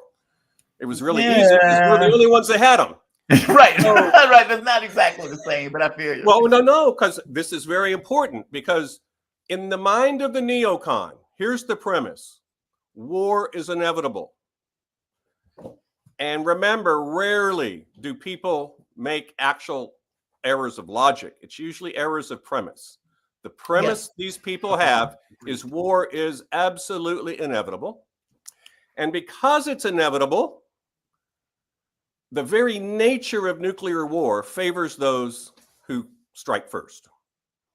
The entire doctrine of the Cold War was the Soviet Union said, we'll be the last to use nuclear weapons. Right. It's always that way. We said, well, thank you very much. We will be the first. Right. So he who strikes first, and this is where I find it the whole paradigm to be immoral. But from the mind of a neocon, if war is inevitable, you might as well start thinking about winning whatever is inevitable. And the way you win it is you literally, in the mathematics and the equations, you're saying, okay, what if we could create a situation where there's an 80% chance we could take out 90% of their retaliatory capability, and we would lose 50 million, but they would lose the whole thing. That's what they. This is how they think. This is literally the mathematics of how they think. And I think it's important for everyone to recognize that these people are crazy, but they're rational, if that makes sense, given their premise. You know, if I was in an asylum and I want to watch myself bleed, there's been studies. People don't use butter knives. They go try to find sharp things if they like to watch themselves bleed. And neocons believe that war is inevitable. There's going to be casualties no matter what happens, and we might as well be the aggressors. We might as well fight the war in our terms on somebody else's turf, and if it means calling a bluff, so be it. And I think that they mean it when they say they're ready for nuclear war, because they view it as inevitable. And if war, you know, if you were 100% convinced I was going to come over to your house and murder you and your children, the rational thing for you to do would be to want to murder me before I murdered you. Right. That's just the laws of rationality. And if you look at it from the mathematical perspective of if then else, which is all game theory is if Ukraine uses Western missiles in a direct way, and people have to remember what these latest missiles are. These aren't just firecrackers that you light a fuse and they go up. It requires coding. It requires some expertise that, let's just be honest, Ukraine doesn't have it. Right. So this isn't just a matter of us sending a weapon to a country and then they use it. That's borderline, but this is clearly acts of war. Right. And then just look at the game theory. For us, it's clear to me that what neocons are thinking is Ukraine is a golden opportunity for us to diminish Russia's resources. And all it really costs us is some risk of international prestige and some money. Right. But we're not really all that at risk from it. And so we can stick it to the Russians, and we don't really have to pay a large political price at home because US boys are not coming home in body bags. But that's what I think that they're thinking. And then when you look at the actual mathematics of war, nuclear war absolutely favors the person who attacks first. the thing is, the person who attacks first can, there's even a name for it in the literature. It's called a decapitation strike. right. If you can take them out to the point where it would be futile to even continue to fight back, you could negotiate a peace after it starts. And so this concept of a controlled nuclear war is the cornerstone of the neocon thinking in this. And this, so if you look at all the models, and there's all sorts of academic journals that are dedicated to this. So if you look at the mathematics of the journals, this is what they're banking on. They're banking on the fact that they believe Putin won't actually do it because he knows our stuff technically is better than their stuff, and we have more of it. It's better maintained, and they're willing to bet 20 to 50 million American lives on that, which I think is insane. Mark, I can agree with. I agree with what you said to a point. No, I'll say this. I agree with what you said. The only thing I would quibble with is whether there's an honest assessment when those neocons are making those judgments. Like, for example, for them to say, well, we can take out 80%. Okay, is that true? Like, is that a Hitlerian thing of like the moment that we go into the Soviet Union, the whole thing will collapse? Is it that? Because ideological actors, I tend to not trust them in general, just because they're ideological actors. They're looking at a world through a certain filter that doesn't necessarily depict reality as what it is. Keep in mind, when they went into Russia in the first time, they said Russia's a gas can masquerading as a country. They said we're going to degrade the Russian military and we're going to destroy the Russian economy. None of that happened. The Russian economy has moved up to number 4 in the world in regards to its strength. And when you guys had me on, I think when this first started, I said, mark my words, the ruble will actually prosper in this. Shut up. Shut up. And if you're to. looking at the Russian military, Jesus, I mean, they went from 150,000 men to like nearly 1 million, outpacing the West in regards to the armaments that they're building. It's also history. It's also what I think a lot of people don't know is this is how Russia fights its wars. Right. I'm trying to think of an episode in Russian history where the first year went well. Ever. I can't think of one. Yeah. Ever. It's not their way. Their way has always been. I mean, look at what happened. What was it? September 1st, 1941. You know, Hitler invades. Right. I mean, part of their problem was their success. The tanks, they overran the front so easy. Yeah. That the logistics of just getting gas to the tanks, food to the troops, just disintegrated, because it starts to grow exponentially as you radiate out of your supply bases. This is just classic logistics. Right. And Russia that's always been their defense. Just like Great Britain, their defense has always been the Channel. You know, it's always saved them. Yeah. And Russia has always been able to take huge losses in the beginning and they rally at the end.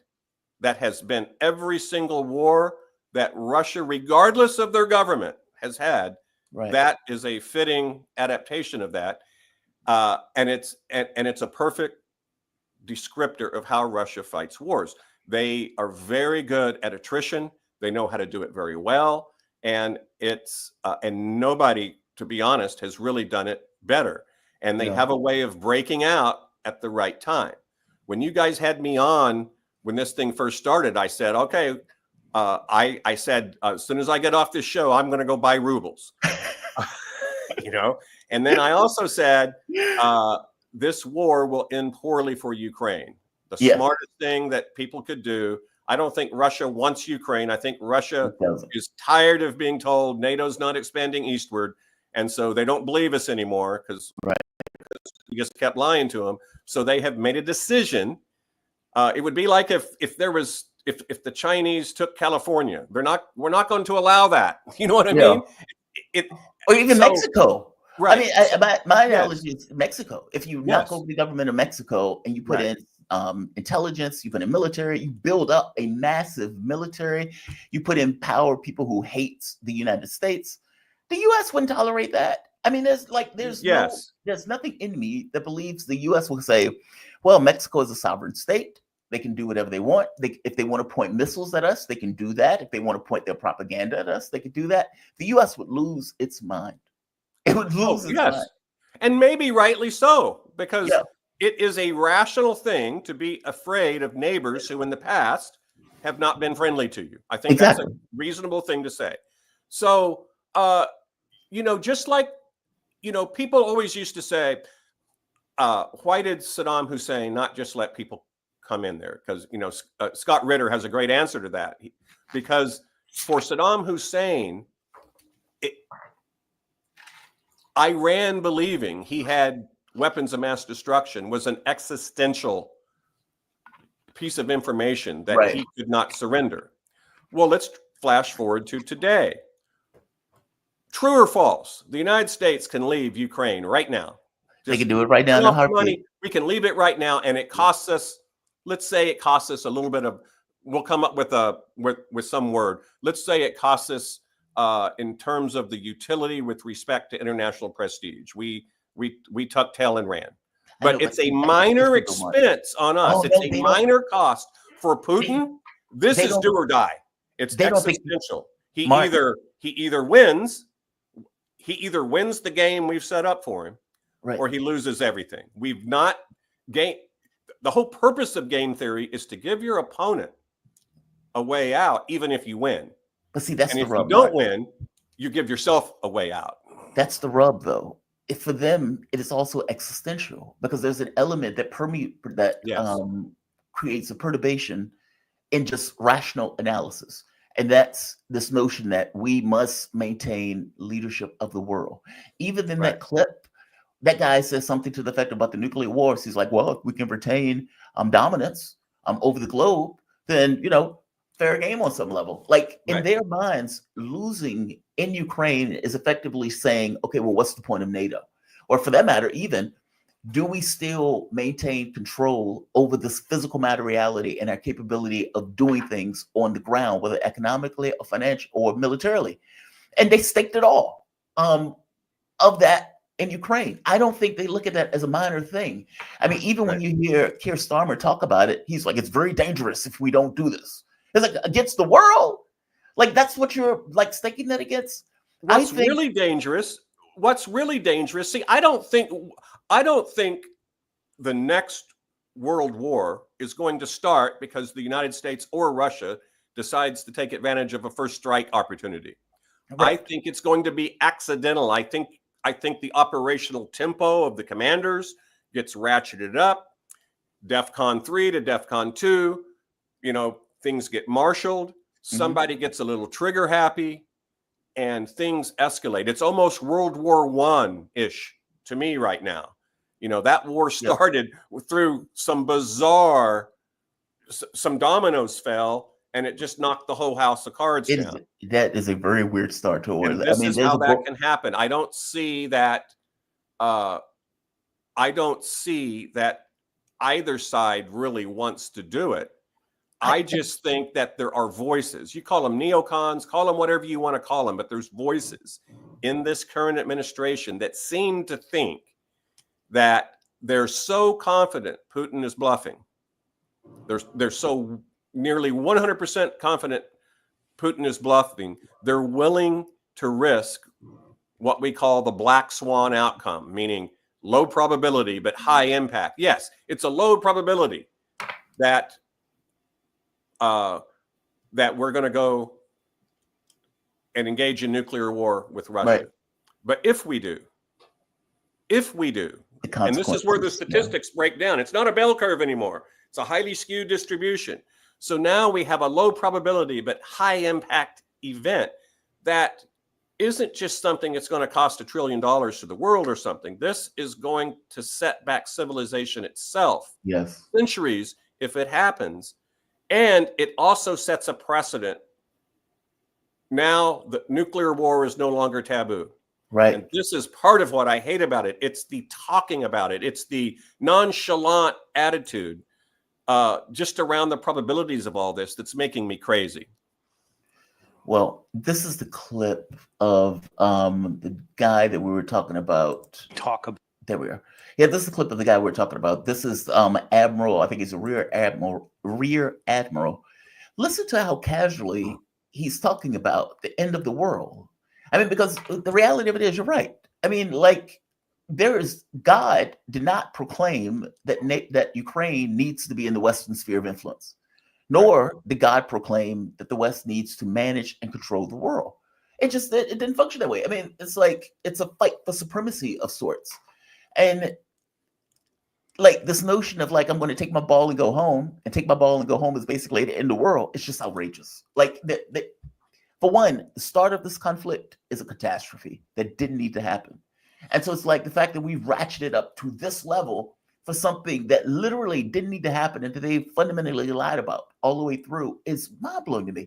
This is the Rear Admiral talking about nuclear war. Talk about non-nuclear and nuclear capabilities. We certainly don't want to have an exchange, right? I think everybody would agree.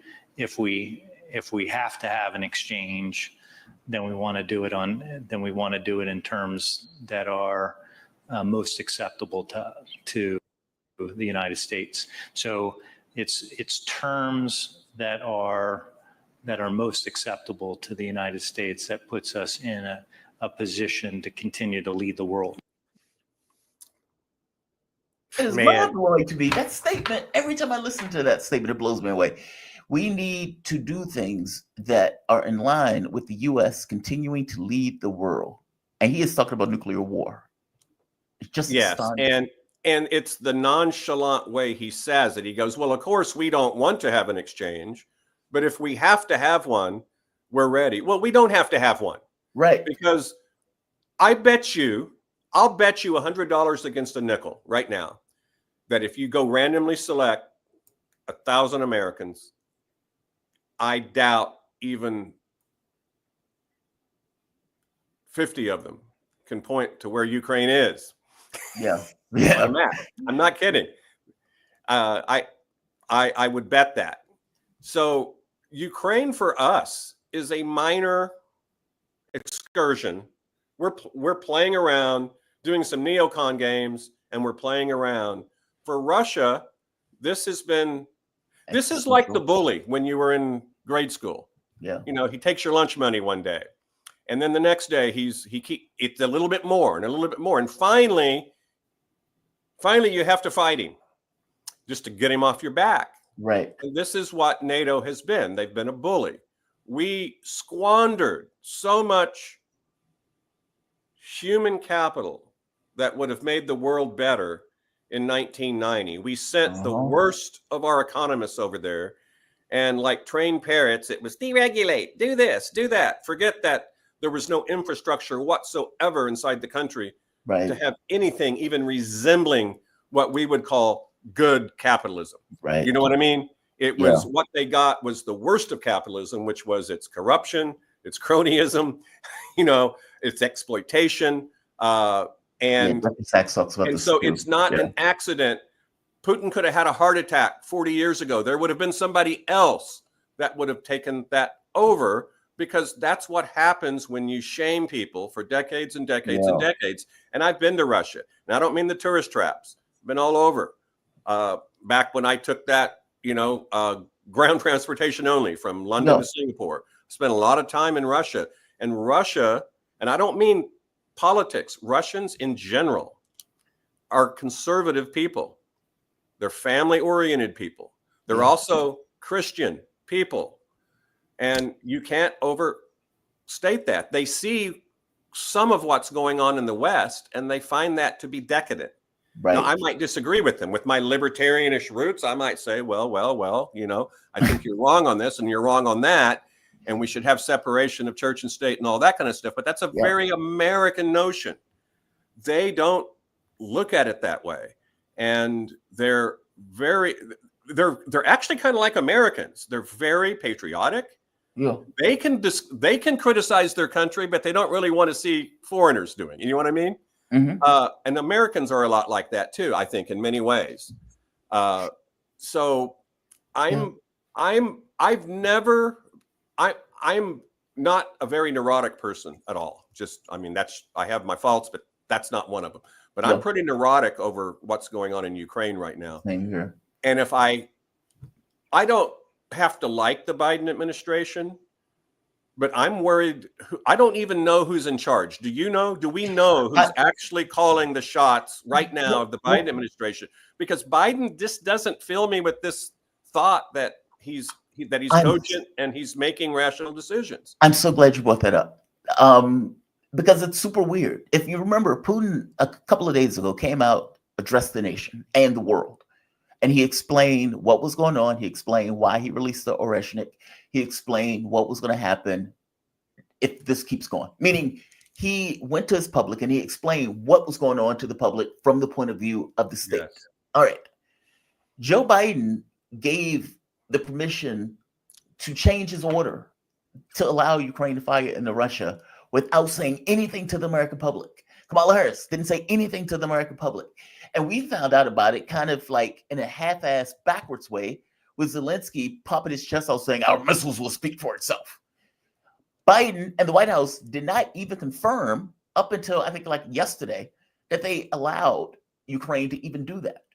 And so he's been fundamentally invisible. The only time he's come out is about the peace deal. So we know he's aware and he's there. Yes. But whether he's in charge, I have no clue. And there's another question that I have with this. Where is Trump? Like, you have all of these people who are representing Donald Trump, who Donald Trump picked to go into government and everything else. And they have been making statements either in the past or recently about Putin being a thug, about attacking Russia, about bombing strikes, like just out there stuff. And when you get somebody who's supposed to be Trump's pick saying stuff like that, and you see the White House escalating, and Donald Trump is sitting at SpaceX watching a rocket go up, you're like, okay, what the hell is going on? Donald Trump literally got elected by saying he wants to bring the war to a close. Reason why Biden is doing this now is because in their mind, Trump is going to bring the war to a close, and this $300 billion grift is going to go up in smoke. So we need to do everything in our power now to escalate in order to potentially make the situation untenable for Trump when he gets in. And that certainly looks like what they're doing. It looks. Yeah, but Trump and if hasn't that's said true, anything. That's to me, that's treason. Look, It's 1,000% basically agree. saying we're so butthurt over the election. Yeah. We're going to risk thermonuclear exchanges between the two largest owners of these weapons so we can stick it to Trump. Yeah. That's what's being. It's outrageous. That's how I'm interpreting your words. Yeah, it's crazy. That's outrageous. I mean, they literally lost an election, and they lost it. This point was litigated. Like, if you remember when Kamala Harris was like, "Oh, he's hanging around with dictators and he's talking to Kim Jong-un and everything else." If you ask the public, who do you trust on foreign policy? It ended up being Trump in spades by like 15 points. Absolutely. And so it's like he got elected in making speeches about bringing down hostilities, bringing down conflict. We're at the brink of war, etc. And then he gets elected. Joe Biden escalates. You get France and the UK saying, "Yeah, screw it. Let's throw missiles into Russia." You get Russia launching that terrifying weapon, and Trump is invisible. He doesn't say a word. Like, you would think that he would put on Twitter, Joe Biden, on the cricket, Joe Biden is escalating in order to make it difficult for me when I get into office. He is ignoring the will of the American public, blah, blah, blah, blah, blah. Whatever he wants to write at 3 a.m. He writes it on everything else. Why not this? Is it possible? Well, as I wrote you, if I was Trump's advisor, I know what they're doing. They're trying to show respect. They won, a gracious winner. Who do you mean Trump is? Trump's doing Trump 2.0. When is Trump trying to moderate? When has Trump cared about? I know. I'm just telling you what my hunch is. What I think he ought to do is exactly what you said. Come out on Twitter, and I think he ought to at least imply that any general that goes along with this nonsense will not be received well in his administration. Right. That will shut the whole thing down. There's a limit to what he can do because he's not the president. But also, from the game theory perspective, he might,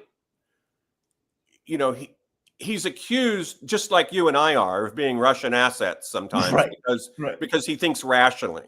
I don't care one lick about Putin. I don't care. Putin is not in my world. What I care about Putin is he is the president of the second largest holder of really bad weapons in the entire world. Yeah. And he can make my life miserable. And part of the reason this war has a possibility that the probability of this has increased is in part because of what I consider just arrogant actions by the United States and NATO when it came to the dissolution of the Soviet Union. Yes, we won. We were not as gracious as we could have been, and we sent our worst over there, and we have been bad actors from their perspective. There is no cleaning that up. Now, if there's war, I clearly am in favor of my side winning. Yeah. But I don't know how, going back to the game theory thing, I'm not going to call it a win if we get our way and we've lost 40, 50 million people. Agreed. That's not a win. Yeah, yes, we won the war. Great. We won the war, and the price tag was 50 million people and 4 cities. The military was trying to get Lincoln to do that. Like, when they went to Lincoln, they was like, well, they'll take the East Coast, but we'll be able to destroy all of the Soviet Union. I know. It's almost like out of Dr. Strangelove. It is. It's kind of like the crazy, And Lincoln was like, you guys are out of your minds. And he was looking for another way out. And my fear is that level or that capability of telling the military no doesn't exist in the White House. If anything, it's the military telling them no. Like, the military was against these strikes. That was one of the things that calmed Biden down. If you remember, when Keir Starmer came to the White House, I think it was a few months ago, and they were announcing in the media, Joe Biden is going to approve strikes into Russia. Joe Biden is going to approve strikes into Russia. The Pentagon told Joe Biden, this is a bad idea. Yes. If Russia gives a missile to the Houthis, we have 800 military bases around the world. If you end up with a larger weapon in the hands of one of these groups, we are vulnerable. Don't do this. And Joe Biden gets into a pissing match with one of the reporters, screaming at the guy because he was all, keyed up And he didn't go through with it. He basically recalled or didn't necessarily go through with it. The media was almost like pushing him on this issue. And now to reverse, it's just astonishing. It seems, look, I agree with your take that they are looking at this. I guess from my point of view, there is an ideological permutation in their rationality that is making them not see this clearly, or at the very least, not being honest to the public about it in a clear sense. Like the notion that one of the guys, Bauer, I believe, one of the military generals, he says, well, Russia's weaker today than it was back then. How the hell do you get that? Where do you get that assessment from, that they went from 150,000 military that couldn't hold on to the areas of Ukraine that they took to nearly 1 million men with hundreds of thousands registering per day because you're effectively attacking their country? Where the hell do you get this idea that they're weaker? That it's an ideological permutation in regards to the way they think that screws up their take of reality. It's just, and it reminds me of McNamara in Yes. Vietnam. There was another person that said, as long as we kill 10 times more than they kill of us, we're winning. I literally wrote because it was McNamara's name down. existential for them. For us, we could just pack up and leave. Yeah. And people don't seem to get that. If you paint somebody's back against the wall, They have nowhere else to go. it becomes do or die for them. It's not do or die for us. And it's just utterly ridiculous. And I agree with what you just said. And I think great evidence for it is the freak out on one of Donald Trump's appointments. And I'll give people a hint. It's not Gates. Gabbard. It's Tulsi. It's our girl Tulsi. Who they call the Russian asset. Freaked people out because they know she's going to be loyal and she's going to take, that position she's been nominated for is the gatekeeper of information as it gets to the president. Yes, DNA. So, who knows what Biden doesn't even know, because, people in the deep state didn't even take him the knowledge of it, and Tulsi's not going to do that. And everybody, at least on the left, seems to be completely freaked out by this appointment. They are. Yeah, they are. Because and I mean terrified by it. It's like they're going to lose their livelihood over it or something. They don't trust her. It's funny. I wrote down McNamara. McNamara has this line in, I can't think of the name of the thing, but it was called "Rationality is not always rational." And what he was pointing to was that requires something over top of rationality in order to make it work. Now, I disagree with him. I think rationality is rational. Mm-hmm. I think the issue is when there are permutations to the rationality, when there's something infecting. It's just not necessarily moral. Rationality isn't moral. That's true. I mean, a child molester to a child molester that gets utility out of abusing a helpless child. Right. It's rational for that person to abuse a child because that's what gets them off. But there's no morality to rationality. There's no morality to intelligence. Agreed. 1000% agreed. But I think what he's trying to get across is that people can take a framing of the words, kind of what you said, bad premises. And if you are working through the logic of a bad premise, you're going to come to horrible ends as you work through the logic. It was rational in the context to which you were operating. And his point is there needs to be something above that. That can't just be this kind of narrow tunnel vision of rationality where you're taking one step after the next that seems perfectly rational to you, but leads to this kind of escalatory spiral of oblivion. And he was like, this doesn't work. There has to be something else. I was fascinated with McNamara because he had a come to Jesus moment big time with the Vietnam War. And he had seen bits of the Second World War and the Korean War also. And that phone call when Nixon contacted him and not Nixon, LBJ. Yes. Got into his ass in that phone call, effectively saying, we're not going to stop this war. We're going to ramp up this war. You're having these mental fits. This isn't going to fly. I mean, just fascinating stuff. Mark, before I let you go, because we have about 10 minutes, I want to get into the tariff war that Trump is trying to create.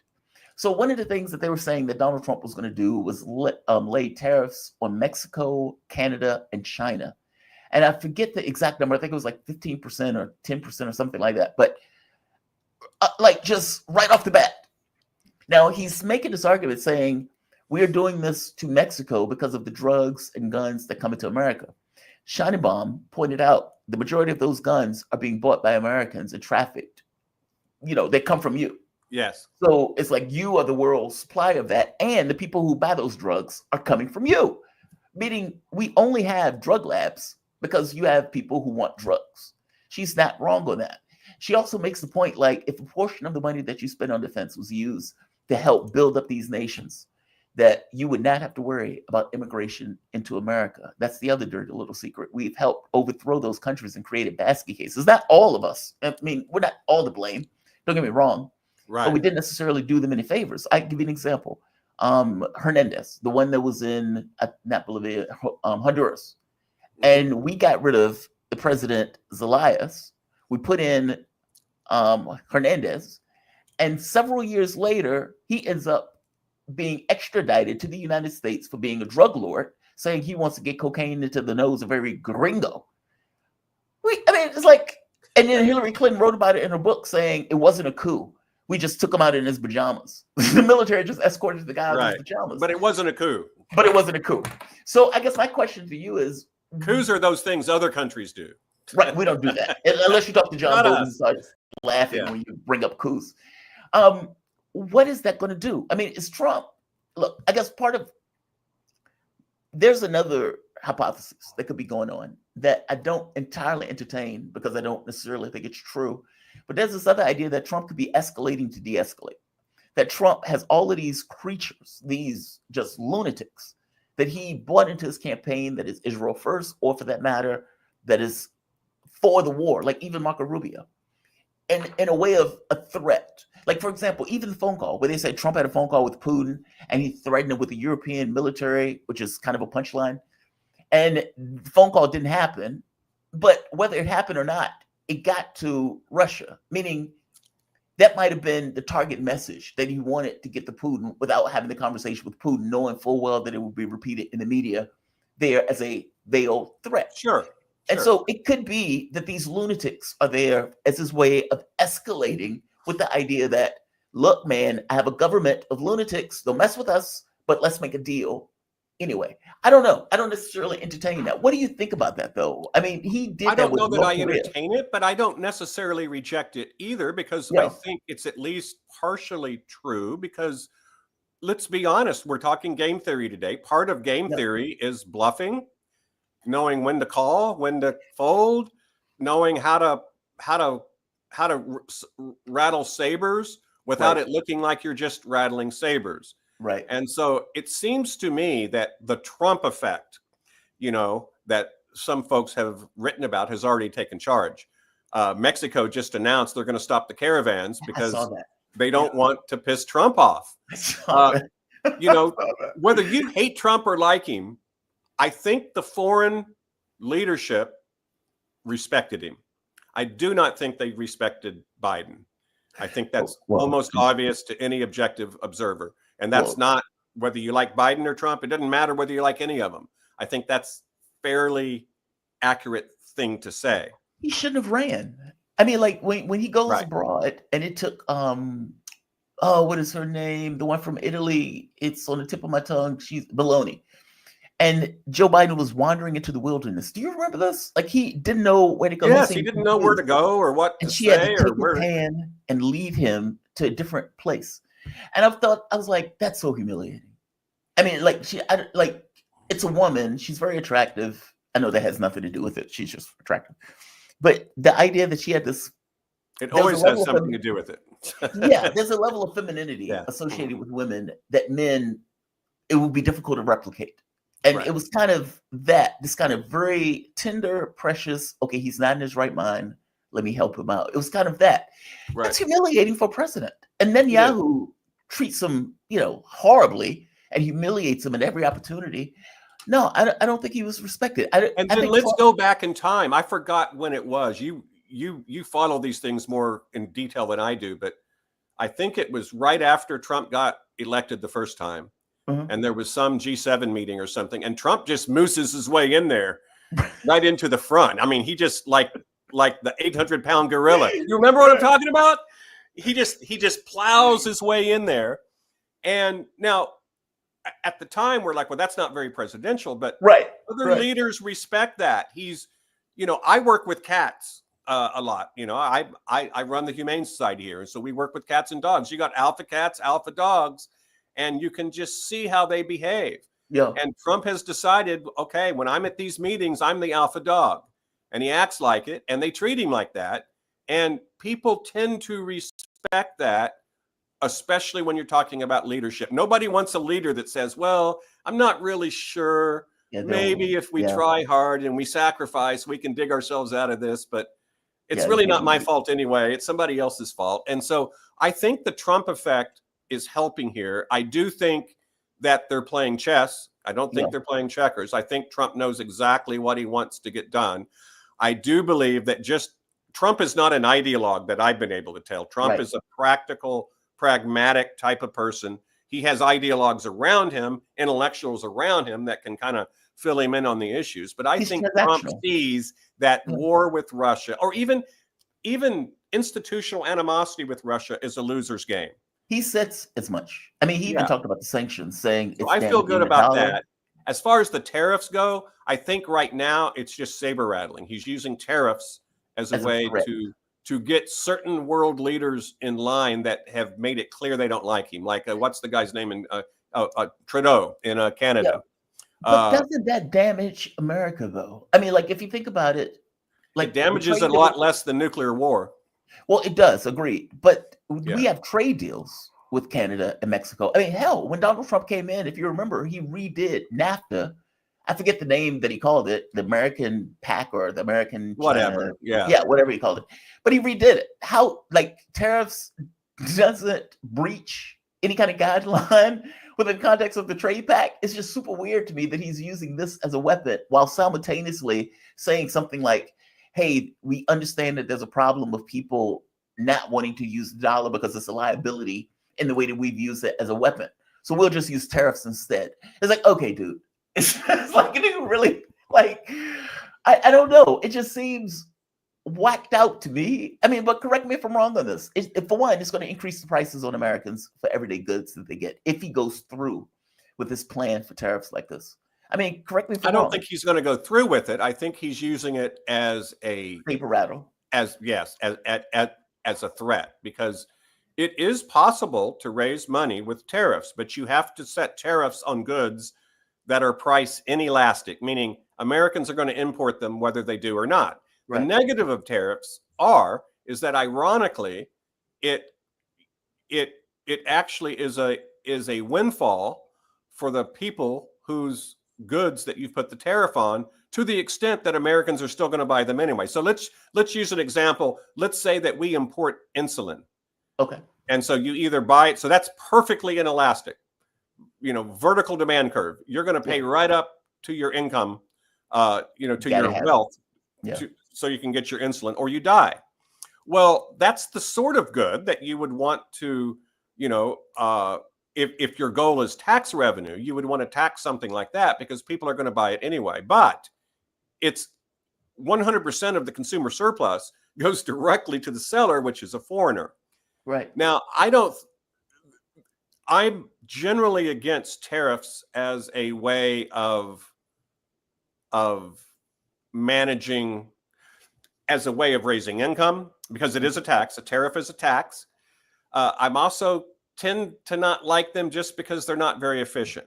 Right. And it is true, if you do the modeling, that global trade free trade enhances everyone, not just the United States. If we trade with Indonesia, yes, maybe they start making TVs and we don't make them anymore, but now we have resources that we can plow into more productive things for an advanced economy versus a non-advanced economy, blah, blah, blah. But here's the kicker.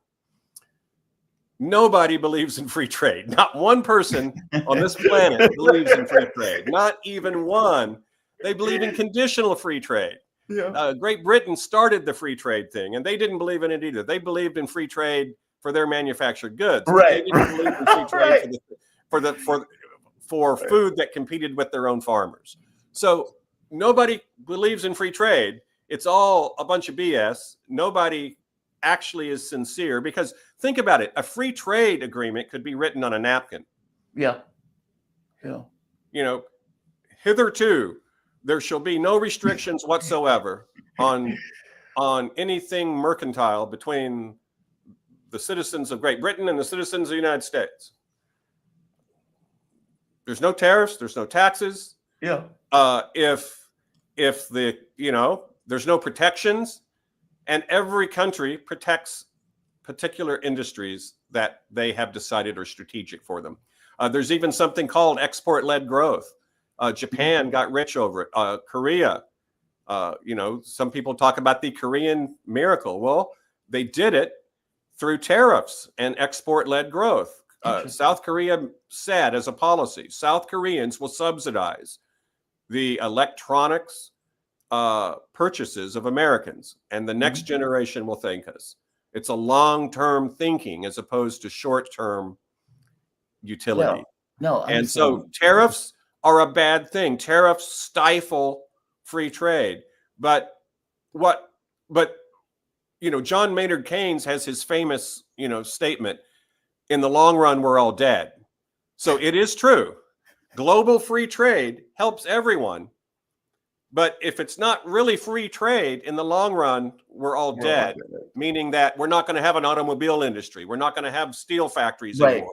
We're just going to have a bunch of people that work at McDonald's and that apparently get rich working on Kamala Harris's campaign.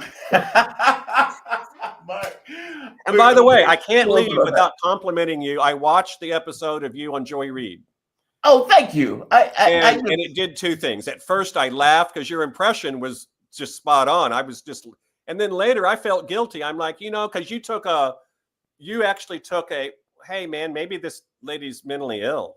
Right. Or something. And I started feeling guilty. I'm like, you know what? I'm being an asshole because I'm sticking it in her more because I can't stand her. She represents everything in journalism I can't stand. Her and Scarborough, whatever his name is, all those people. It's as bad as Fox and Friends to me. I can't watch that stuff.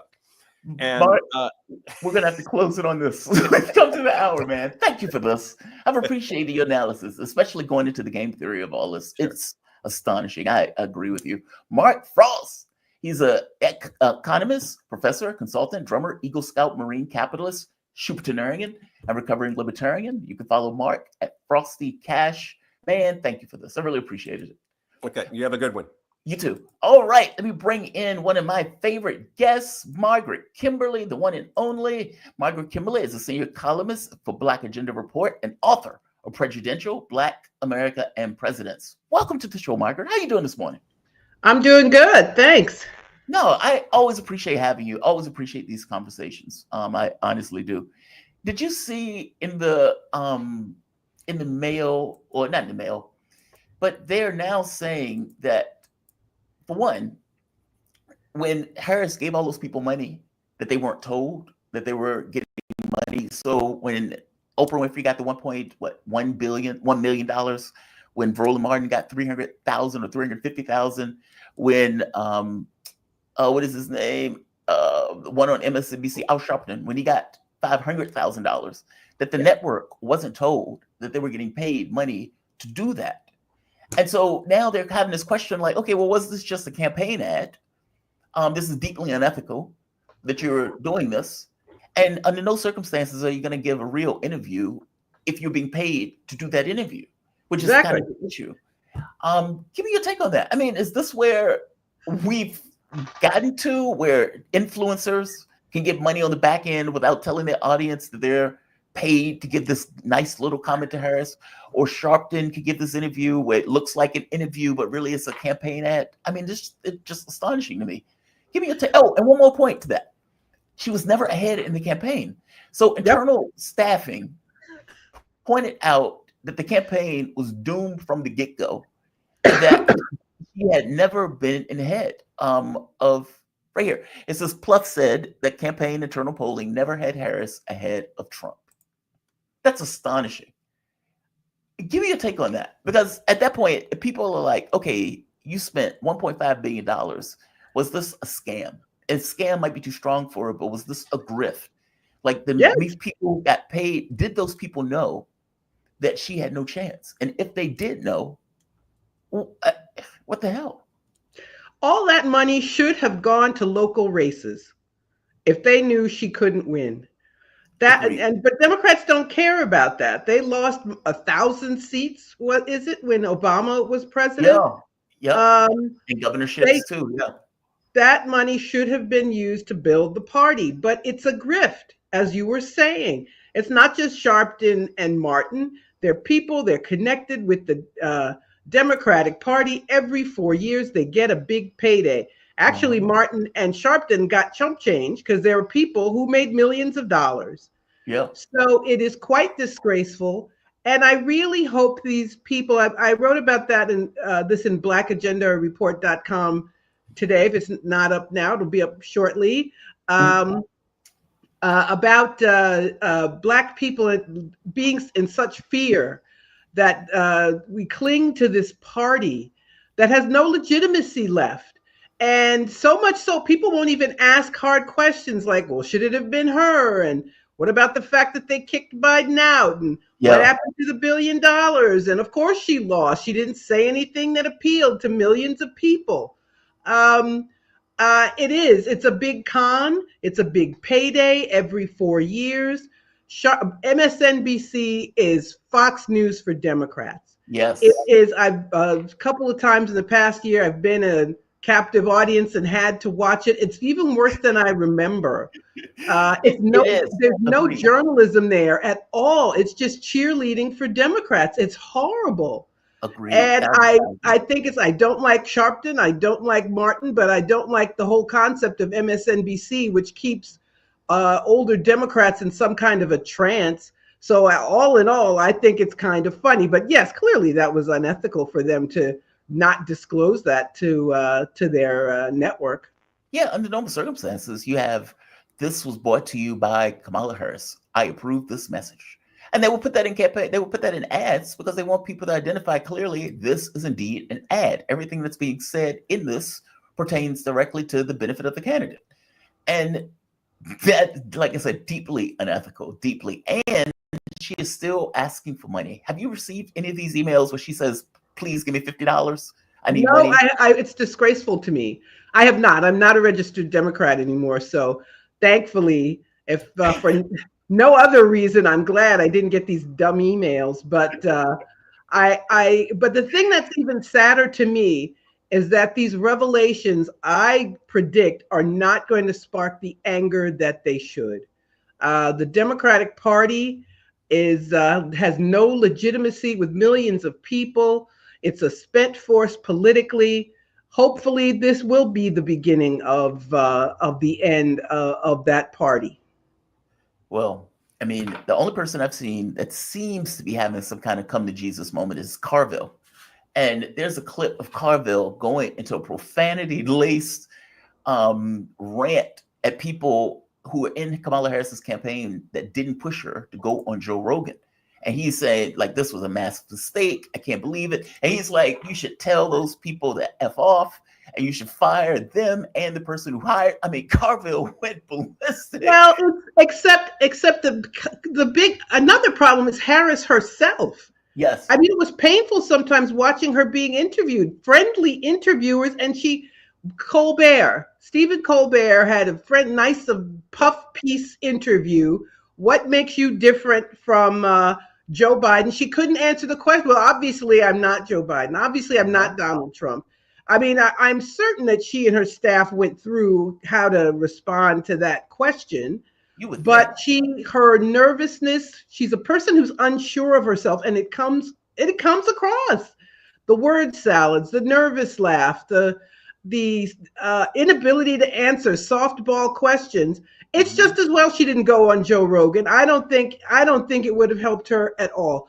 She said nothing that ordinary people who were struggling, who lost their COVID benefits, which was never explained to them in any meaningful way.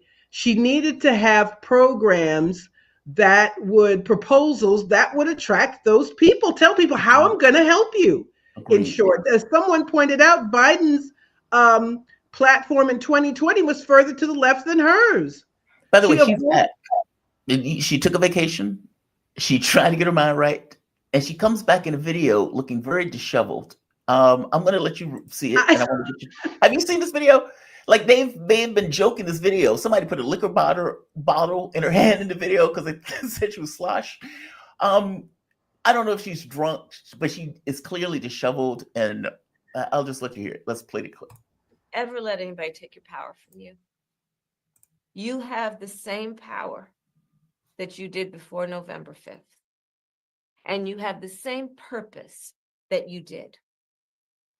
And you have the same ability to engage and inspire. So don't ever let anybody or any circumstance take your power from you. Margaret, don't let anybody take your power from you. Don't let Well, any. the thing that was, I don't know if some people are just noticing that she comes across as being under the influence. This is not new. I just, this effort to, on the bright side, I guess for Democrats, you could say they will never try to pass a candidate off like that again. Oh no, they're saying she's in the lead to run for 2028. I was watching they have her in lead. Democrats want her to run again in 2020. Which Democrats? There was a recent poll. Let me see if I can find it. I think I might have closed it, but there was Now that is sad. Now they are drunk. Look, I agree with you. I can't believe that they would want her to run again, but it was there. One of the other things that has been happening after this election is I've been fascinated by how people are dealing with this. Because if you go to The View is effectively saying, well, everybody was sexist and racist. That's the only reason she lost. And then you go to MSNBC, who are freaked out because they don't know whether their company is even going to be there. Elon Musk is threatening to buy it. And Joy-Ann Reid, of all of these people, like Rachel Maddow just says out there stuff in general, but Joy-Ann Reid is a special case. Like the stuff that she says on that show. I remember one time she said the reason that Hispanics, well, she didn't say it, the guest said it, but she didn't hit the guest for it. The reason that Hispanics vote for Republicans or vote for Donald Trump is because of their proximity to whiteness. Basically, their skin color is close to being white, so they just vote that way in the Republican Party. And it's like, okay, you can't be serious. But this is what they said. They were saying it seriously.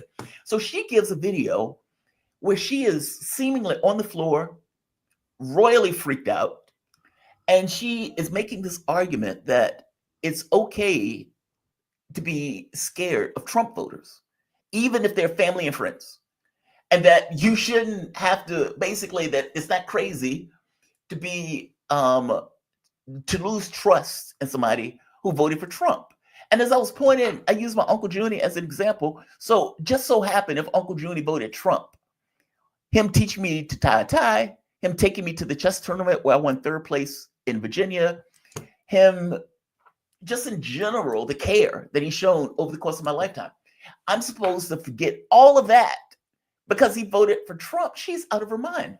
I'm going to play this clip for you because it's an astonishing clip that a person will look into the camera and say this. And again, she is being very serious. I joked this video, but she needs help. People are rightfully alarmed. They have a reason to be alarmed. And if you would vote for that, people may not feel so confident that they're safe with you. This is not crazy. This is legitimate feelings of fear of you and a feeling that you might not be someone they could trust.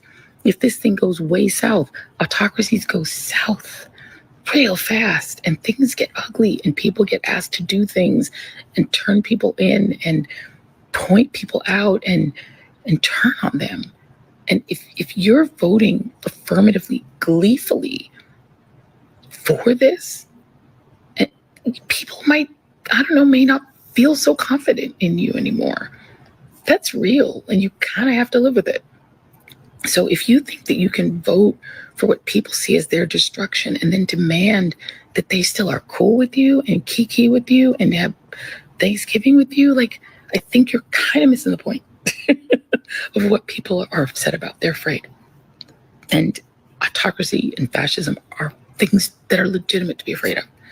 So you may want to step back. People are. You know, Just when I amazing. saw this, I'm like, it's like she was at a party or something, and she decided she had to do this video. So she whips out her phone and goes in the guest room or I something. and must sits do on this the floor. now. I have something to Yes, say that is of super importance. She couldn't wait to, why she should not have gone live with that. But she had a guest, a psychiatrist, who said, yes, you may have to end your relationships with people. I'm not ending a relationship. Now, what's interesting is this is the first time Black people have had this discussion about family members. 8 years ago, when Trump won, it was only white people who had the cousin or uncle or neighbor who voted for Trump. And now, with an increase in Black votes for Trump, now Black people are having this discussion. I wouldn't tell anybody to judge their entire relationship with someone on whether or not that person voted for Trump. But this is because the Democrats it was the deplorables. It was the fascists. They're like the Klan, and Trump is Hitler. And things are going south now. We need to stop exceptionalizing Trump and exceptionalizing Trump supporters. Things are going south now. Right. That's why 7 million people who voted for Biden would not vote for Kamala Harris, because things are going south now. Fascism, authoritarianism. There was a New York Times article a couple of days ago about the success in repressing the student movement for Palestine. Wow. The doxing, the staff being fired, students being harassed, students being denied jobs, being suspended. That's authoritarianism. We have it now. Yeah. That's just an example. The police state exists still. Apparently, the number of people killed by police this year is so far greater than it was last year, and we still have a month to go. Wow. So this idea that there's something exceptionally bad about Trump without any analysis, without any facts, it's crazy. And people need to stop. And people who are upset about Trump, they need to be mad at the Democratic Party. So people want to march on our inauguration day. I'm telling people, you better march on the DNC, right? Because they're the ones who put Trump back in office again. And as far as Kamala Harris, that video cracks me up. The first thing I noticed was that the curtains behind her were ugly. You can tell she doesn't have a good staff anymore. There's no way they would have had her talking in front of that horrible curtain. But the fact that I know people, when it was clear Joe Biden was slipping, would those curtains. Yeah. Right. Anyway, but seriously, I would have arguments with people who are Democrats. I don't see anything wrong with Joe Biden. I'm like, are you kidding me?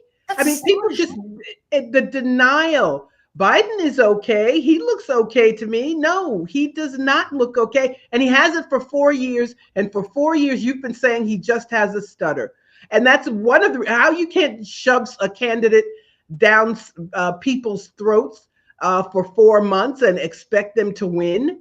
The fact that the Biden coup, the need for a coup, the fact that these people were, all last year, I kept saying they can't run Biden again. They're not going to run with Biden. Sure enough, they tried until the 11th hour. They did their damnedest. They were going to try to run with him. So those are my thoughts about mostly my concern for the Joy Reids I know, who I would like to take aside and tell them to get their minds right, because it's very sad to me that millions of people are so, we always talk about MAGA being brainwashed. They're no more brainwashed than liberals. Yeah. They're in a cult. The idea, when the Joe Rogan thing came up, you had people saying Joe Rogan was something like Hitler. Joe Rogan was the devil. Joe Rogan was a horrible person. And I'm like, where are they getting this from? It's astonishing to me. Joe Rogan is just the everyman. He brings people on just to have conversations. He can, when he brought Terrence Howard on, Terrence Howard out of his mind. And Joe Rogan just sit there and talk to him. I guess my thing is, the idea that you have those people on your staff that are that ideologically wed to a particular position is why they lost. It's like they carved out. But she would have messed up the interview. So I think they were right to keep her off. She really? I think absolutely.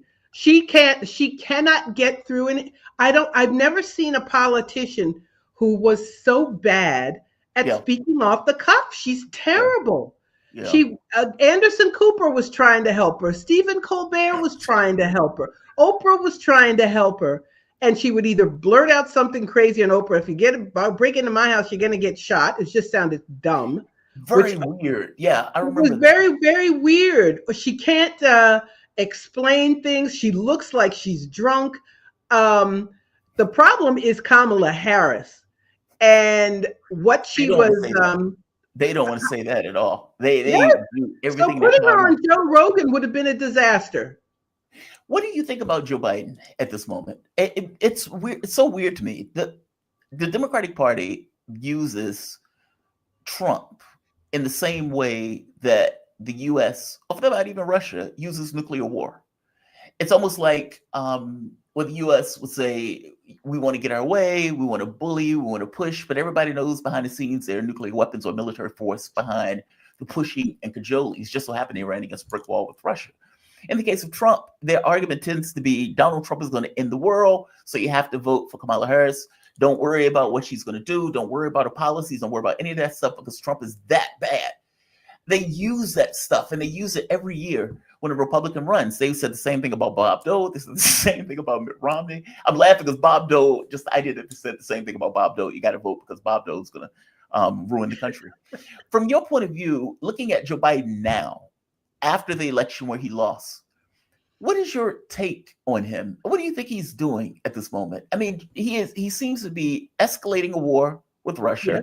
He seems to be giving permission to the European powers basically to attack Russia. You have the situation where he was supposedly working on a peace deal tirelessly, according to AOC. And they were able to get this deal with Lebanon that I am still skeptical about because of some of the provisions of that deal. I mean, the idea that the U.S. is the arbiter is outrageous. We are a party to the conflict. How on earth can you be an arbiter and party to the conflict? You give some kind of context to what the deal is. But he has been invisible recently. Like the weapon strikes that Joe Biden allowed, he didn't come out and talk to the country. He didn't explain it. He did this stuff kind of behind the scenes where it just happened and was reported in media. Many people have been asking who's running the country. Right. He's not in a state of mind to do it. I don't know if you saw just a short video of him getting he still has these rages, which is a sign of dementia. A reporter asked him after they announced that they were giving Ukraine permission to use ATACMS, and he was like, I'll get to you when I get to you, or some weird. Oh, that was a British reporter. Okay. So yes, some reasonable question, and he blows up at him sitting next to Blinken, who's the guy running the country right now, I'm convinced. Well, the reason he blew up at him is because they were trying to maneuver Joe Biden to approve weapon strikes in Ukraine. Right. And so in the media, before Keir Starmer came into the country, you got all of these newspapers saying Joe Biden is going to approve it. Joe Biden is going to approve it. Keir Starmer wants to do it, and Joe Biden is going to say yes. And Russia came out and says, one, we're changing our nuclear doctrine. And two, if you hit us with those missiles, it is a red line and you will be legitimate targets. And the Pentagon said, hey, stop. We have 800 military bases around the world. If Putin decides to give the Houthis a hypersonic missile, oh my God. Or if he decides to give, one of these other countries, let's say Syria or somewhere like that, he can make our lives miserable. Don't do it. So Joe Biden didn't do it. And when the reporter got in, the reporter was basically asking him a question, and Joe Biden shut him down. He got pissed off. But he was pissed off because of the context of the situation. And he didn't approve it. I would imagine he felt like he was being maneuvered. And then somebody asked him about Putin, and he had another rage fit. I'm not thinking about Putin. Yes, you are. Yes, you are. You pull back on that order. So I agree with you. Well, that was back in September, but I think the video, the snippet I saw, I think was last week. But you're absolutely right. In September, apparently Jake Sullivan, I'm not sure if it was Blinken or Sullivan, who was in favor of this cockamamie scheme, and got the British Prime Minister and the Foreign Minister to come over here. And then they backed down because the Pentagon, as you said, put the kibosh on it. Yeah. And thank God for here I am, a leftist saying, thank God for the Pentagon. Isn't that weird? But Biden's legacy is mud. I hope it is. This man has been, the only thing he's been committed to the past year is helping Israel commit a genocide. Yes. And as he leaves office, he should be cleaning out his desk and taking a nap. Instead, he's trying to start a war with Russia to keep Trump from potentially changing US policy. Yeah. And these vassal European states who don't even have armies. Britain has a handful of soldiers, a few tanks. They're not going to do anything against Russia. And their people aren't going to have put up with the lot, with them shutting off gas supplies from Russia and so forth. All these things that have ruined, Germany has destroyed its economy. Yes. But this will be the last straw. So Biden's legacy is of an old right-wing senator who gave us a crime bill, who gave us asset forfeiture, who was a laughing stock of a vice president, who had dementia when they made him, they rigged it for him to make him a president, that he had this foolish idea he was going to get regime change in Russia or weaken Russia or turn the ruble to rubble. Russia is stronger now than it was 2 years ago. Their military stronger, their economy's better. Yep. And the blood of all those Palestinians is on his hands. And Yes. that is Joe Biden's, I hope that's his legacy. I don't want anybody trying to say Joe Biden's a good man. You know, when he dropped out, they were, oh, he's a good man. He is not. Yeah. He is not. He's a maniac. He is maniacal about Russia. He's always obsessed with Putin. Do you remember State of the Union? He had this weird outburst about Xi Jinping. Yeah, I remember that. Xi Jinping, and I was like, well, everybody, but you know, except weird. you with your crazy self. But Yeah. that's his legacy. I hope that's his legacy. Well, it is his legacy. I don't even know how you get out that legacy. I know he may think, you know, it's what's wild. It puts me in mind a little bit of Bill Clinton. Bill Clinton leaves office. Bill Clinton has like a 70% approval rating. And if you think about it today, though, the things that Bill Clinton did in that office damaged us significantly. The Glass-Steagall or elimination of Glass-Steagall. Okay, well, that was a financial crash. Eventually, after Bill Clinton did that, like 10 years later, the elimination of welfare, the NAFTA in and of itself, in the way that it created this kind of globalized system of trade, but it decimated certain countries like Haiti, or for that matter, even parts of the U.S. Like Clinton was responsible, and an expansion of NATO. The expansion of NATO. Bill Clinton was, like you said, maniacal in trying to get this NATO expansion accomplished, despite the fact that they said they weren't going to move an inch to the east. Like all of these policies have came to a ill fruition that we're stuck with today. And I guess I feel like the same thing with Joe Biden. What Joe Biden has done in this office, basically this kind of saber rattling with Russia over getting Ukraine into NATO, or for that matter, basically being in the Western sphere, influenced the genocide of the Palestinian population, the killing of the Lebanese population. Like that stuff is astonishing when you think about it. And it doesn't seem to sink in. Like it's like you get elements of this country, especially in the leadership. They could have killed 2 million Palestinians and they would have been okay with it. And I cannot wrap my head around that. It saved my life. Yeah, it's Well, that tells you about the kind of people who want to be president, who want these leadership positions. These are people who are not healthy, who are not well by virtue of having the job, of wanting the job and raising money and campaigning to be in that position. I feel like we should draft people to be president or secretary of state. You get somebody with some humanity and some common sense instead of these people with delusions. The European leaders are delusional. Yeah. Biden is delusional about Russia and about China. And his the Chinese are so sick of him. On more than one occasion, Xi Jinping to his face told him, "You lie to me when we talk. It doesn't do me any good to talk to you." Well, we're exceptional, so we don't really have to tell the truth. That's for people who aren't exceptional. No, I agree with you 100%. Do you see a turn at some point? Like, it is very dispiriting to look out at the world, and you can see glimmers. Like, I guess I'll say it this way: it seems like the world is trying to turn a corner, and in the same way, the world will say, "Okay, slavery, we don't want to do that again." or look at certain elements of governments. Okay, we don't need to have kings again. We don't need to have pharaohs again. Like an era changes and the world kind of comes to this kind of consensus of, okay, this is what we want to do now. And it seems like this notion of having a hegemon is not part of that new world that they want to create. And so the US seems to be fighting against not just one or two actors, but the world in this multicultural world, this multipolar world. Basically, we want to keep it unipolar. They want to have it to be multipolar. And that seems to be the battle lines by which the struggle of so forth is being waged, with China and Russia being kind of the anchor to it.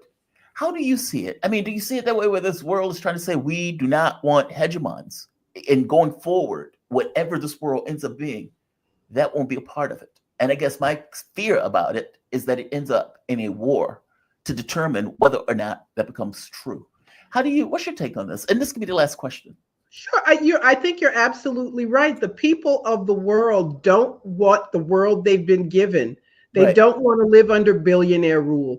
They don't want to live under the threat of nuclear war. They don't want to live under climate change, which is these climate agreements are a joke. They just wrapped up the latest one.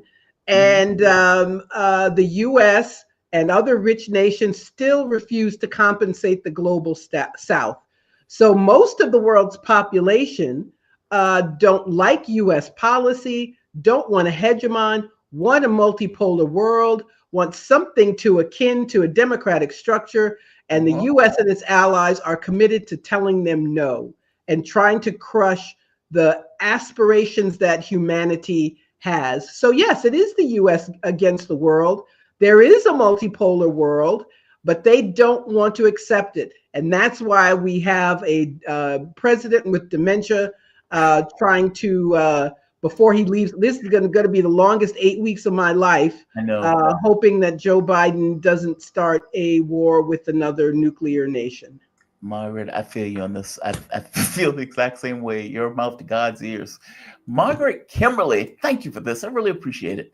Let me get there we are. Margaret Kimberly, she is senior columnist and editor for Black Agenda Report and author of Presidential, Black America and Presidents. You can follow Margaret on Twitter at Freedom Ride Blog and find her work at blackagendareport.com. Check that out. I was looking at it yesterday. Very good. So Wednesday, this is propitious. Wednesday morning is Black Agenda Report morning. We have a whole new issue. Excellent. Oh, so tomorrow morning. No, today. Today, comes up today. So check out Black Agenda Report. The articles are great. Margaret Kimberly is fantastic. Thank you for this. I appreciate it. Thank you. Have a good day. Right. I am going to try to bring in my guests. I hope this works. I have had such difficulty getting to Iran in regards to phone calls. And apparently Stream Share does not work in Iran. And so I'm going to try to use Skype and wish us luck on this. All right. Give me 1 second, guys. This.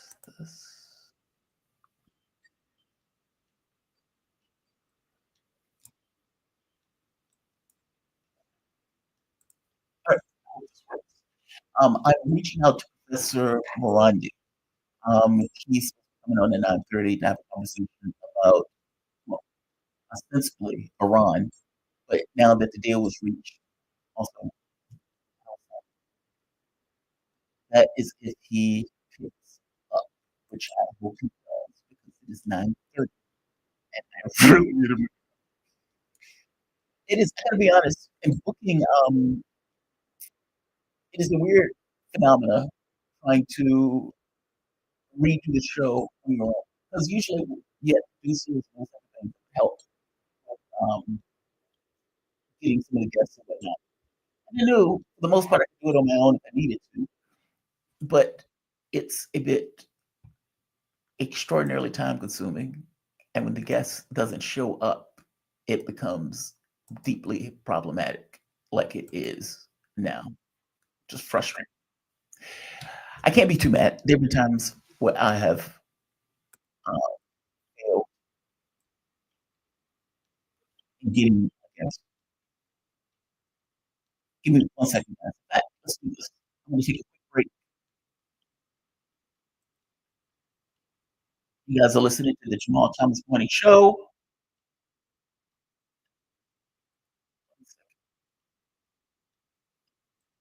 All right, I'm gonna do this. I'm gonna take a quick break.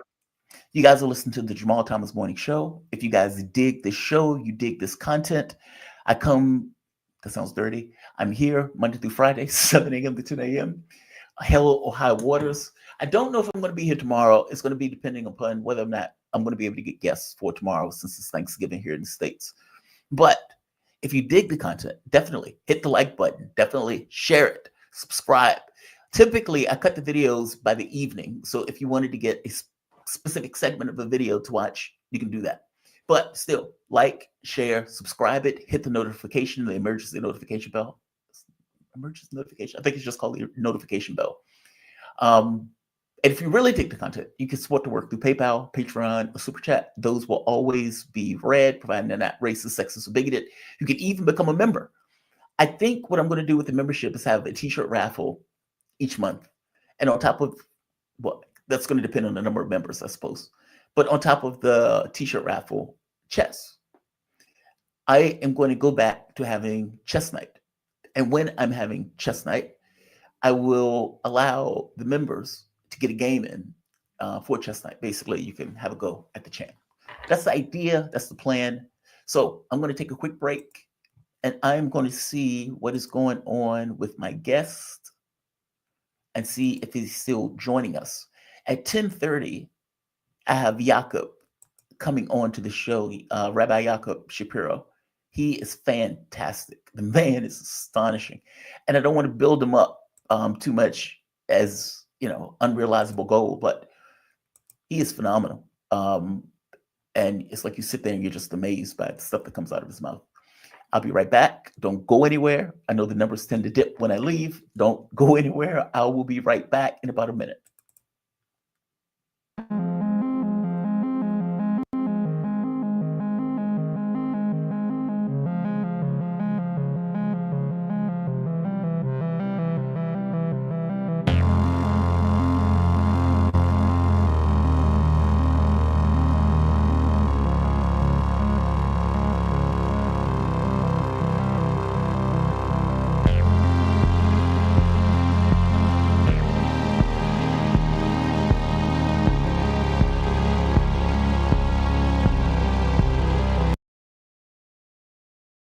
How you doing this morning? Can you hear me all right?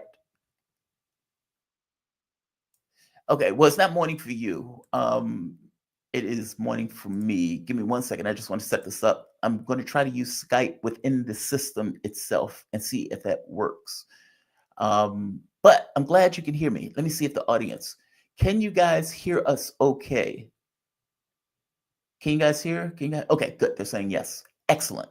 All right. So let's do it this way. Hello? Yes, I can hear you loud and clear.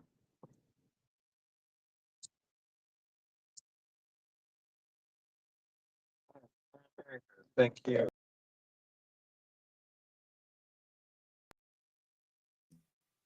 There we are. I'm curious about what's taking place in Iran. Are you recording now? Are we Yes. starting? We're starting. I'm recording. Okay. Yeah, I'm recording. So just so people will know, I am speaking with Professor Morandi. Professor Morandi is a geopolitical analyst dealing with Iranian issues and is a university professor in Tehran. I am so glad you could join me. Like I said, I followed your content for God knows how long, and so it's always an honor to have you with me. What is going on in Iran right now? There seems to be an interesting political situation that's taking place. There seems to be an interesting political situation that's taking place where they are saying they are preparing for a strike and that they are basically going to do this in order to create deterrence. And then in creating this deterrence, they're trying to overwhelm Israel. Basically, they're going to hit Israel in a way that Israel has never been hit before. is that still on, or have they moved more into a diplomatic idea of things, especially with Donald Trump coming in? Or is True Promise 3 still on?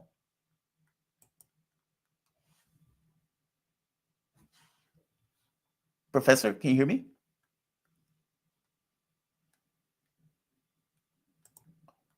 Professor, can you hear me? I don't think he can hear me, and he is gone. All right.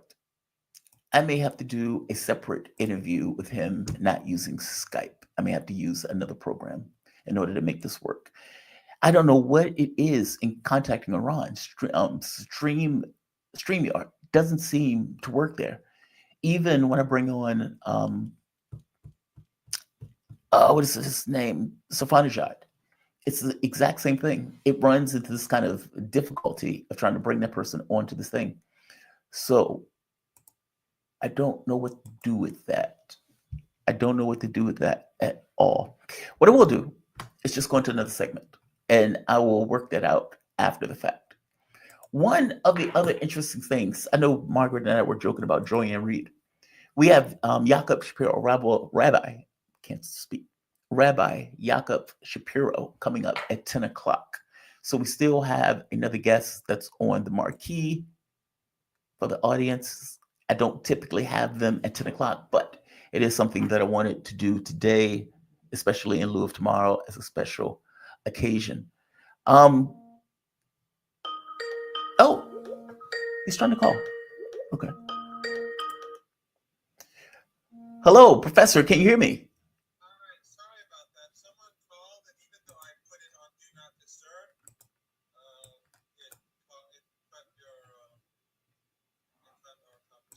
No, you're perfectly fine. I appreciate, give me 1 second.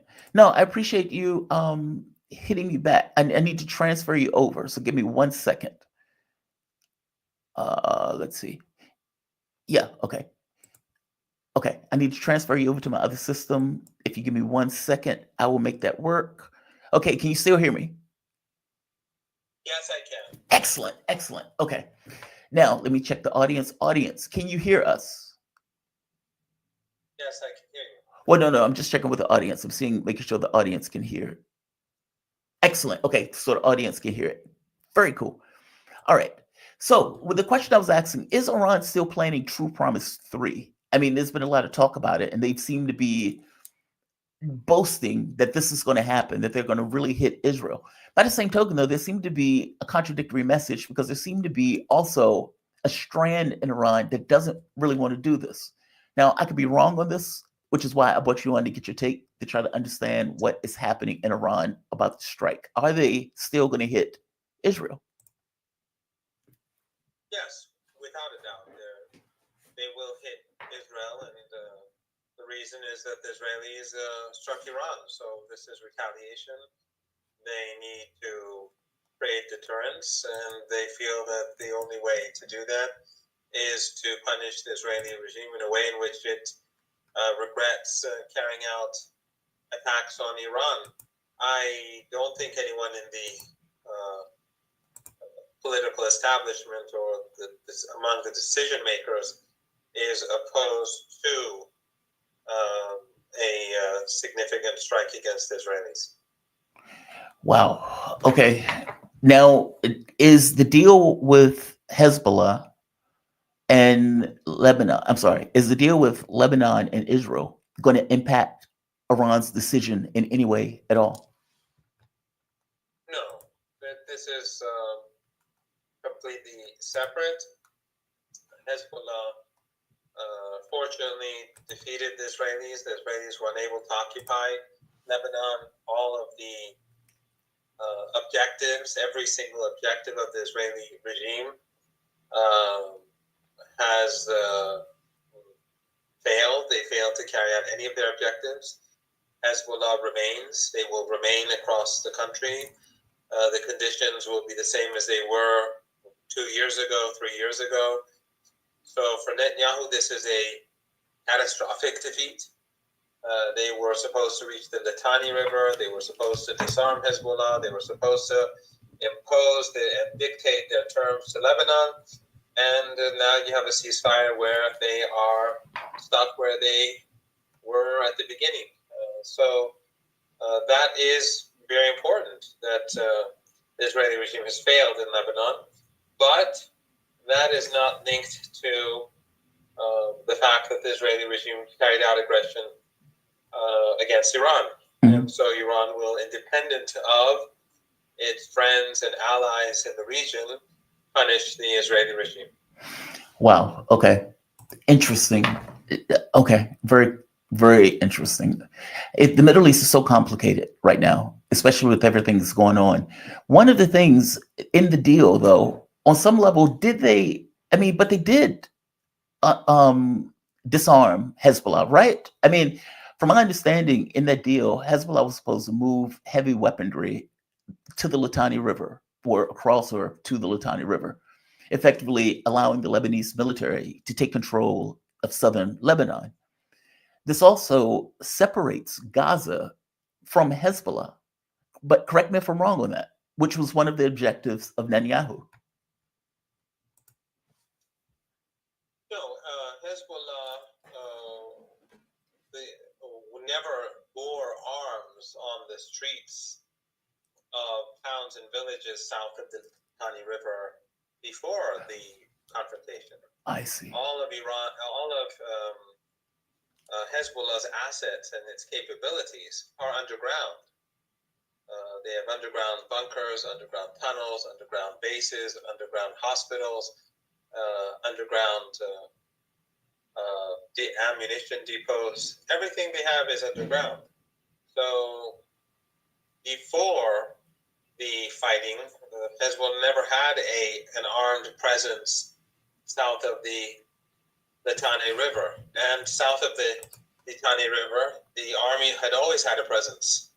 So nothing really changes in that regard. With regards to Gaza, you have to keep in mind that this is not a permanent ceasefire. This is a 60-day ceasefire. And Hezbollah will be preparing itself in case the Israelis fail to abide by their commitments during these 2 months, and they will also be preparing themselves for after the 60 days come to an end, and there is no permanent ceasefire. So the Israelis are going to have to keep their troops in the north, as has been the case in the south. So Hezbollah will continue to draw away Israeli troops from Gaza, as they've been doing over the last year, in order to ease pressure on the people of Gaza and the children of Gaza. Wait, you lost me on that one. I thought, okay, yeah, you lost me on that one. One of the objectives of Netanyahu, even stated objectives, when he was saying the rationale for Israel to take the deal, basically they wanted to rearm, they wanted to separate Gaza from Lebanon, basically separate Gaza from Hezbollah, and they wanted to focus on Iran itself. So one of the preconditions, though, is that Hezbollah can't rearm, and that if Israel sees them rearming, they can resume bombing, or at the very least, supposedly, go to the U.S. and get the U.S. permission to try to either resume bombing or try to get the Lebanese military involved in order to deal with any weapons transfers. But you're saying, or at the very least, correct me if I'm wrong, it sounds like you're saying that the weapons transfers between Iran and Hezbollah will continue, and that Hezbollah will continue to support Gaza, even though they have a ceasefire. Absolutely. If the Israeli regime attacks Lebanon, the ceasefire is over, and Hezbollah will strike at the regime hard. These are not among the terms of the ceasefire. The Israelis have no authority over Lebanese territory and Lebanese airspace. That's a myth.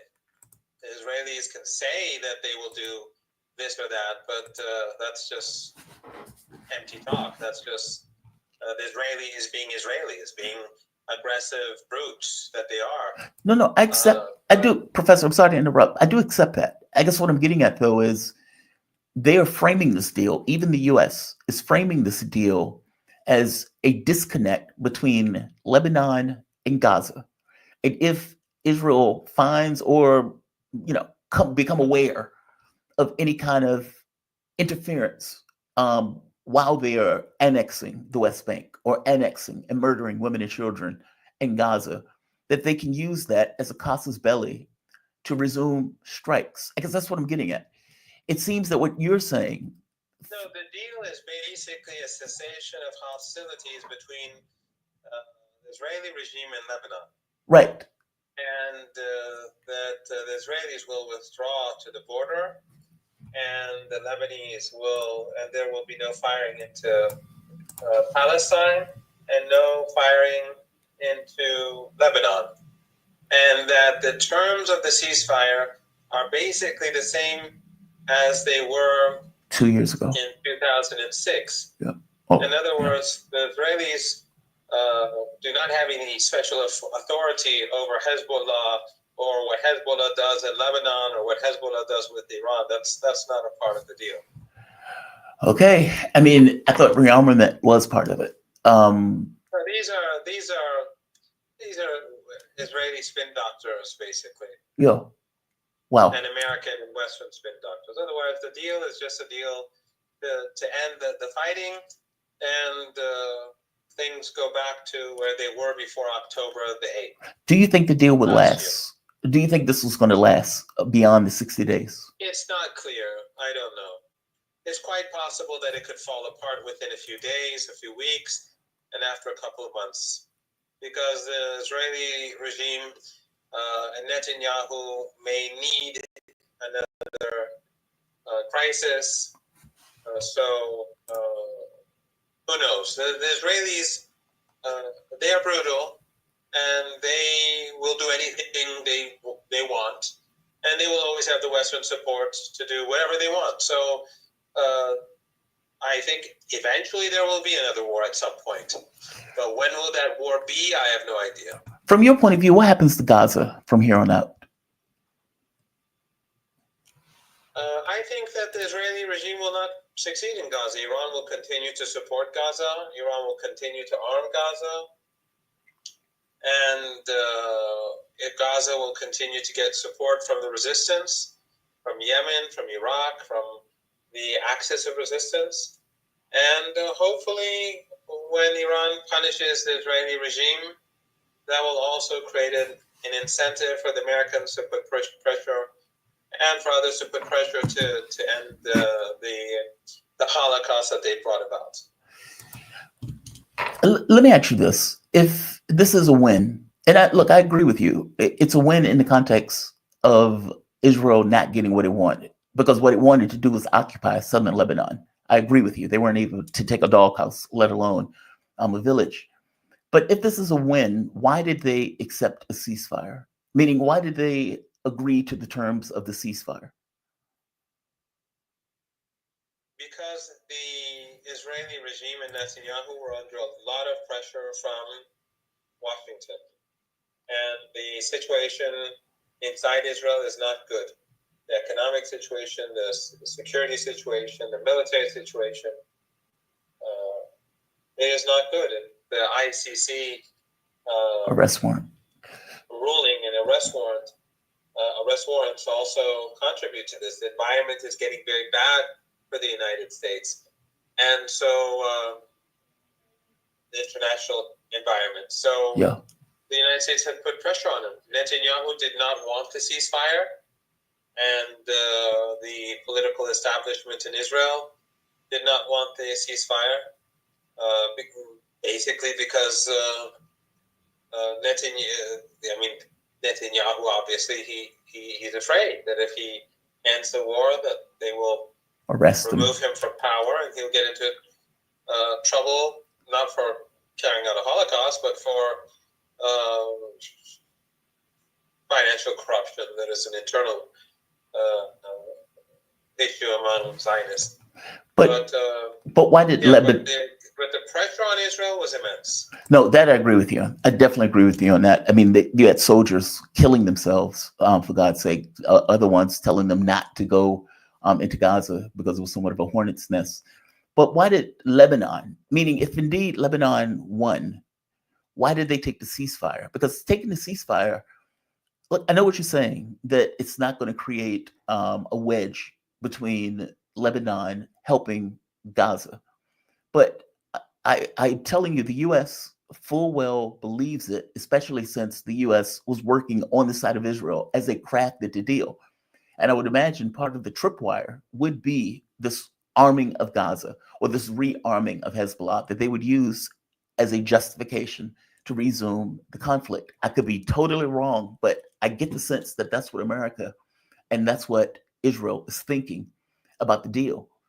No, please. The ceasefire agreement is not about Hezbollah rearming. That's not something that the Israelis can enforce, and it's not.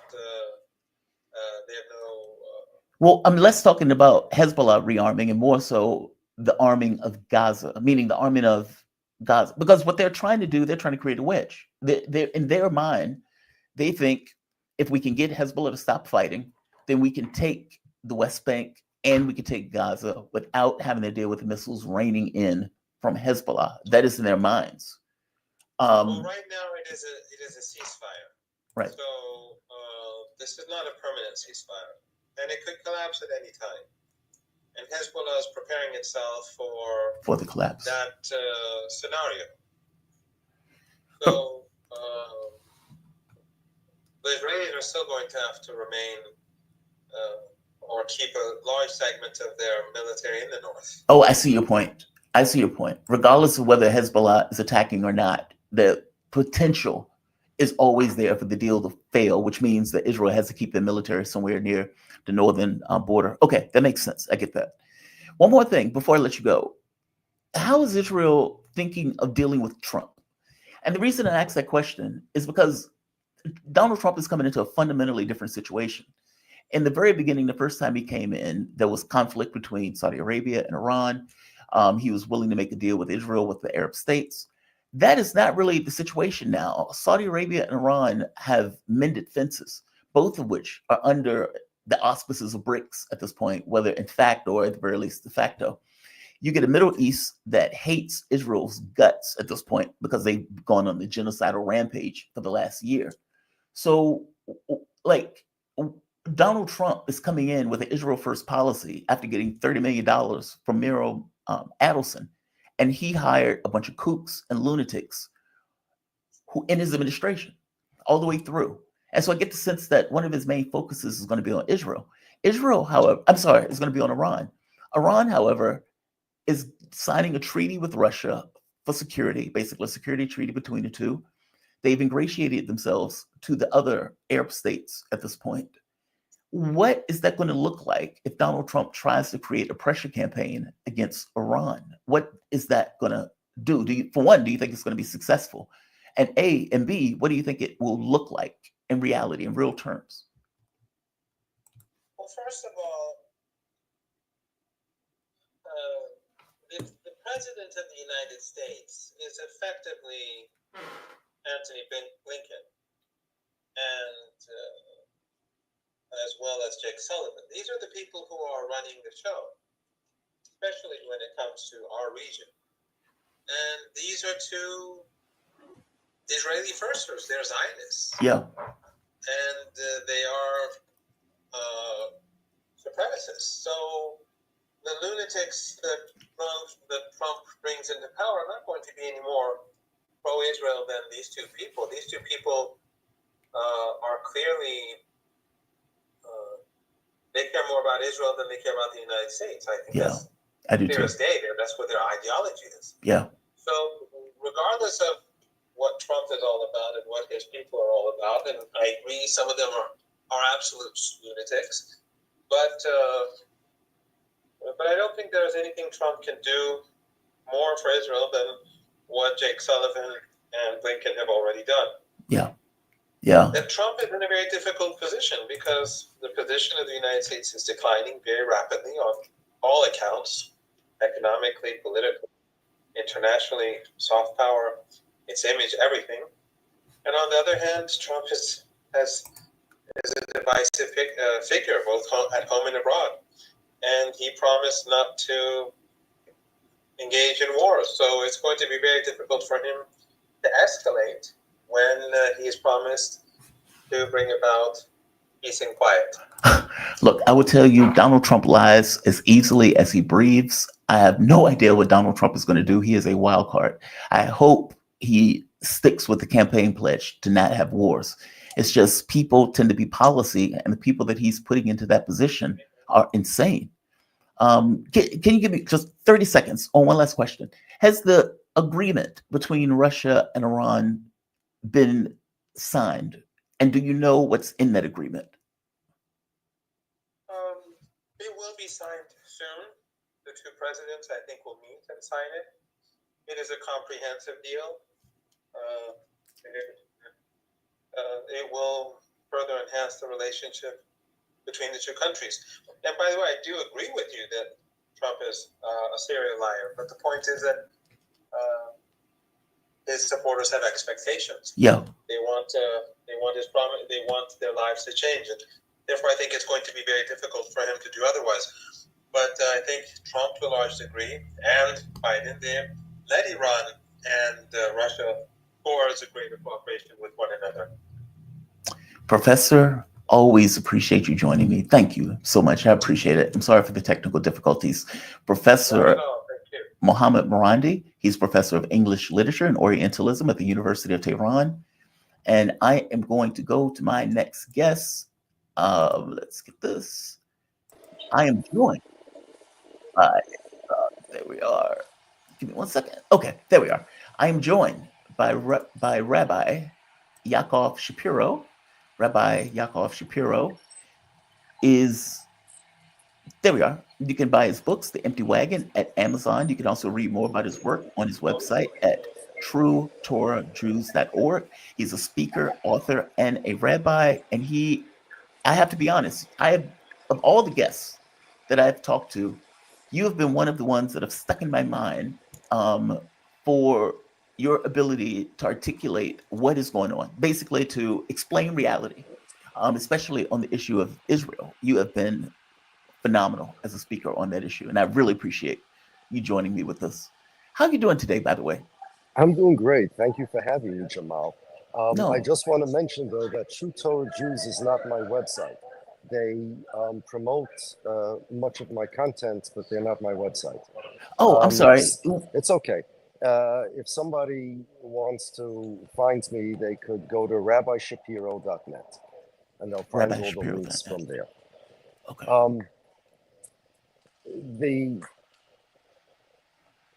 I think you give me too much credit for being so informative about what's going on in Israel. And the reason I say that is because most people look at Israel and their actions and what motivates them in terms of settler colonialism, in terms of their conflict with the Palestinians. They look at them as a regular country doing things that if a regular country would do it, it will be interpreted in certain ways. What's missing in that equation is Zionism.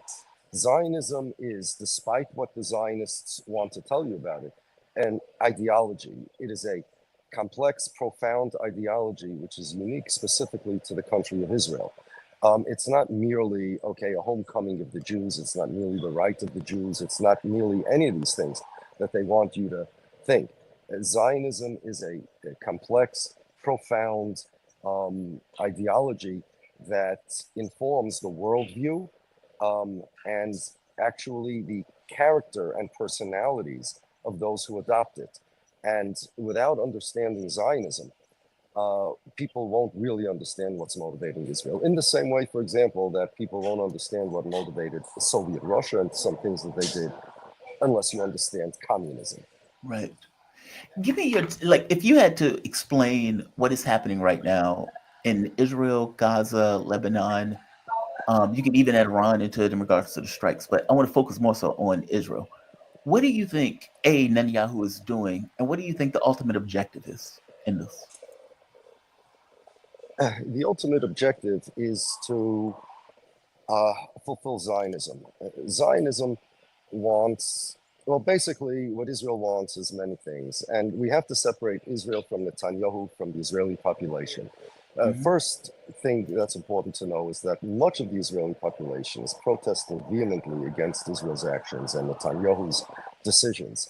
First and foremost, that he's doing nothing really productive to get the hostages released. He claims that the reason for the things that he's doing is because, well, they haven't released the hostages, Hamas, but he's not doing anything really productive to get them released. On the contrary, he probably is getting more of them killed than closer to release. And the hostage families themselves are saying that. So let's, for the sake of this part of the discussion or the explanation, in order to understand it better, let's just remove from the conversation, and I don't want to seem callous when I do this, just in terms of better to understand what Netanyahu is doing. Let's forget about the damage that's being done in Gaza and the damage that's being done in Lebanon for now. Let's just talk about from Israel's own known national perspectives. You take away any sort of mercy, morals, anything like that. Just let's talk about practicality and utility. What has Netanyahu accomplished for Israel now? Absolutely nothing. They have not facilitated the release of the hostages. They have not gained for Israel a better reputation or more respect in the world. And as far as destroying Hamas, they have not succeeded in doing that either. In fact, the generals in Israel's army said you cannot destroy Hamas by blowing things up. Now, important to note is that if Israel wanted Hamas not to be in power, well, they shouldn't have helped them get into power to begin with. There's a video of Bezalel Smotrich, and again over here, we need to understand that different people in Israel's government and the Israeli population in general have different motives and goals here. But there's a video of Bezalel Smotrich in a TV interview he did in Israel saying that Hamas is an asset to Israel. And this is not a secret, this is public knowledge. Hamas is an asset, and the PA is a liability or a burden, more accurately translated in Israel, in Hebrew. Because since Hamas is a terrorist organization, everybody knows they are. So the ICC, this is what he said, the ICC will not recognize Hamas. And therefore, people will be more on our side if we know that, if everybody knows that Hamas is our opponent. So because of that, Israel, or at least Bezalel Smotrich, who is now a minister in Israel, he viewed Hamas as an asset to Israel. So his goal clearly is not to get rid of Hamas. His goal is to use Hamas to take over whatever he wants. And he's a settler, and he believes in settling the entire land from the river to the sea. Now, part of what's going on in Israel is, and this is an important part of Zionism, and it explains a lot of what goes on in Israel all the time. The differences between the political parties in Israel, let's take a guy like Bezalel Smotrich and Ben-Gvir, versus, let's say, the extreme left-wing Israeli Zionists, are much greater. The distance is greater. The differences are more profound. The distance between them is vast, much more than, let's say, in American politics. And the reason for this is, we in America, whether you believe that the Republican policies, the conservative policies are better for the population, or the liberal left-wing policies, everybody agrees that we're here in the United States for freedom, liberty, and the pursuit of happiness, right? Everybody understands. The question is how to reach that goal, okay? We also want fairness, we also want justice, we also want freedom. And how to balance those things are really the differences in the political position. You know, barring any selfish motivations that particular politicians they have. But in Israel, that's the same reason as... You're okay. I'm sorry. I was having difficulty hearing you. The reason why a guy like Bezalel Smotrich or Ben-Gvir or the 700 some odd thousand settlers, certainly the Hilltop Youth, believe that Israel is great, or Israel should exist, or Israel is beneficial, or the reason why they want Israel itself is the way they perceive Israel is completely different than the way, let's say, the secular leftists in most of the Israel Supreme Court, and the protesters believe Israel should exist. The liberals in Israel believe that Israel should be, or they believe that it was meant to be, some kind of regular European style, liberal, happy-go-lucky country, similar to Switzerland, but put in the Middle East because of the connection between the Jewish people in the Middle East. But they want a Switzerland. They want to compete in Eurovision song contests, even though they're in the Middle East.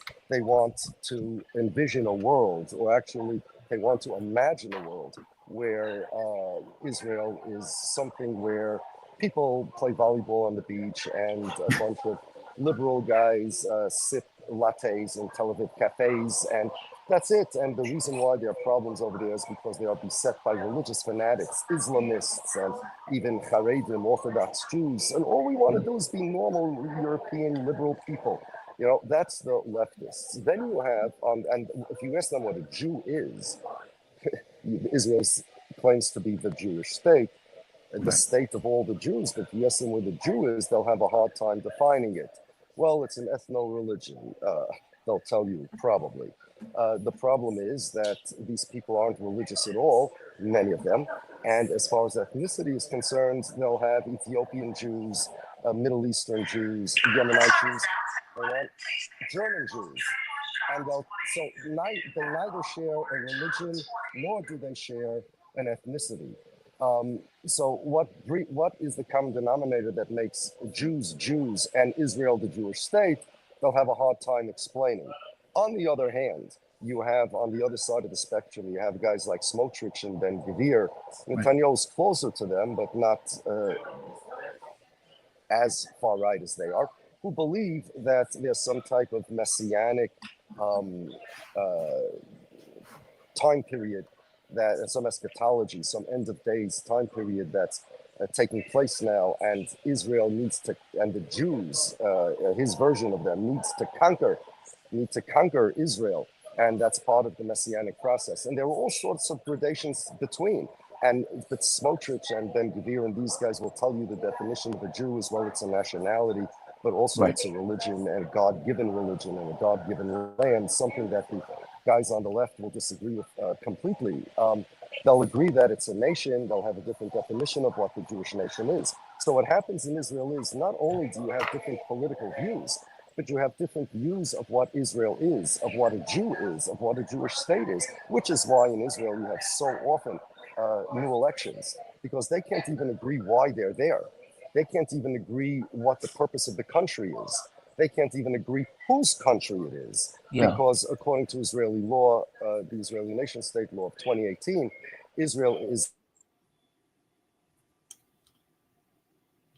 He may have frozen. And the countries of their citizens, even ethno-states are the countries of their citizens, even though, let's say, they'll be prejudiced, or they will be not prejudiced, they'll be discriminatory in favor of a certain ethnicity. Right. Israel is different. Israel, according to Israeli law, there's no Israeli nationality. This is the most important thing we need to know about Israel. In Israel, there are various different categories that they categorize their citizens, or they categorize their people, we'll call it better. There's religion, citizenship, and nationality. Citizenship is Israeli, religion is whatever the religion is, but nationality is not Israeli. Nationality is Jewish if you're Jewish. There's Arab nationality, Druze nationality. There are about 120, 130 Israeli nationalities now, which means that, let's say in America, you can be an American citizen, but your my nationality is American. My family's from Poland, and right now, America's my nation. And I'm Rabbi, a citizen of the United States. I'm sorry to interrupt you. Can I ask you for a favor? Can I bring you back either tomorrow or someday where I'm getting sound quality? We're having difficulty hearing you. And no, it's not your fault. It's just the situation itself, the location. And I asked for this interview kind of at the last minute, so this is more on me than it is on you. But do you know if it's possible for me to get you tomorrow at some point? Tomorrow or even Friday. That's fine. Even Friday. No, Friday would be wonderful. Tell me what time. 7 o'clock or 7:15. Oh wait, by the way, where are you? Where are you located? New York, Eastern Standard Oh, Time. okay. What about By 9 the o'clock? way, We're this 9:15. here is Penn Station, New York. Oh, right. Penn Station. Yeah, you're in a busy place. What about 9 o'clock? 9 o'clock Friday? Uh-huh. Yeah, that'll be great. Very cool, man. Thank you for this. I'm sorry that there were No tech problem. issues, but I want the audience to be able to hear you, because I think what you say is just so on point, and it's something that is often left out of the conversation in the States. Like we don't have that point of view in the States. It's not even They don't have provided. that point of view in many places. It's something that Israel kind of, well, on the media, you're not going to get it, no matter what country you're in. Yeah. All right. Thank you for this. I really appreciate it. And I will see you Friday at 9 o'clock. You got it, Jamal. Thank you, man. I really appreciate it. All right. I am going to get him back. The man is phenomenal. When you hear him, he blows your way. Like you just, when we've had him on the show, he has gone into this kind of historical context in a way that I've never heard people go into. And he knows his stuff. I mean, he hits it on the head. Look, we have come to the end of the show. I want to thank all of you for joining me. Let's go into super chats. Super sticker. Thank you, Daniel Drozenvich. I'm bad with names, so I'm sorry if I damage your name. Thank you, man. I appreciate it. And look, guys, everything helps. I want to say like, share, subscribe, and often I say hit the notification bell, share it to any and everybody that you think may be interested in the show. And yeah, every bit helps. Thank you, Daniel. Let's go to the next one. Benoit Lapierre. We miss Malik and you together on a team. We can make it come back more frequently. Reach me, please. Benoit, I think it's called. Look, I try to get Malik on. I mean, I enjoy having Malik on the show.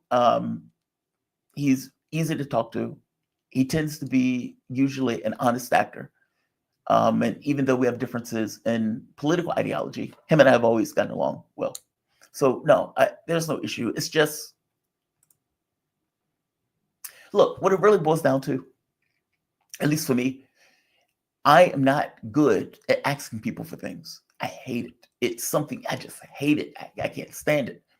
And so when producers are doing the requests, okay, no issue, right? It's kind of like eating chicken and not having to kill the chicken. In that case, it's like if you had to really kill the cow, how many people would be vegetarian versus how many people would kill that cow? In my case, it puts me in a situation where I have to ask people for things that I can't give a return on investment for doing so. So anytime I ask, it's always like a favor for the person to come on until the show gets bigger. It puts people on a bigger platform. Yes, that's true than what they might have had on their own.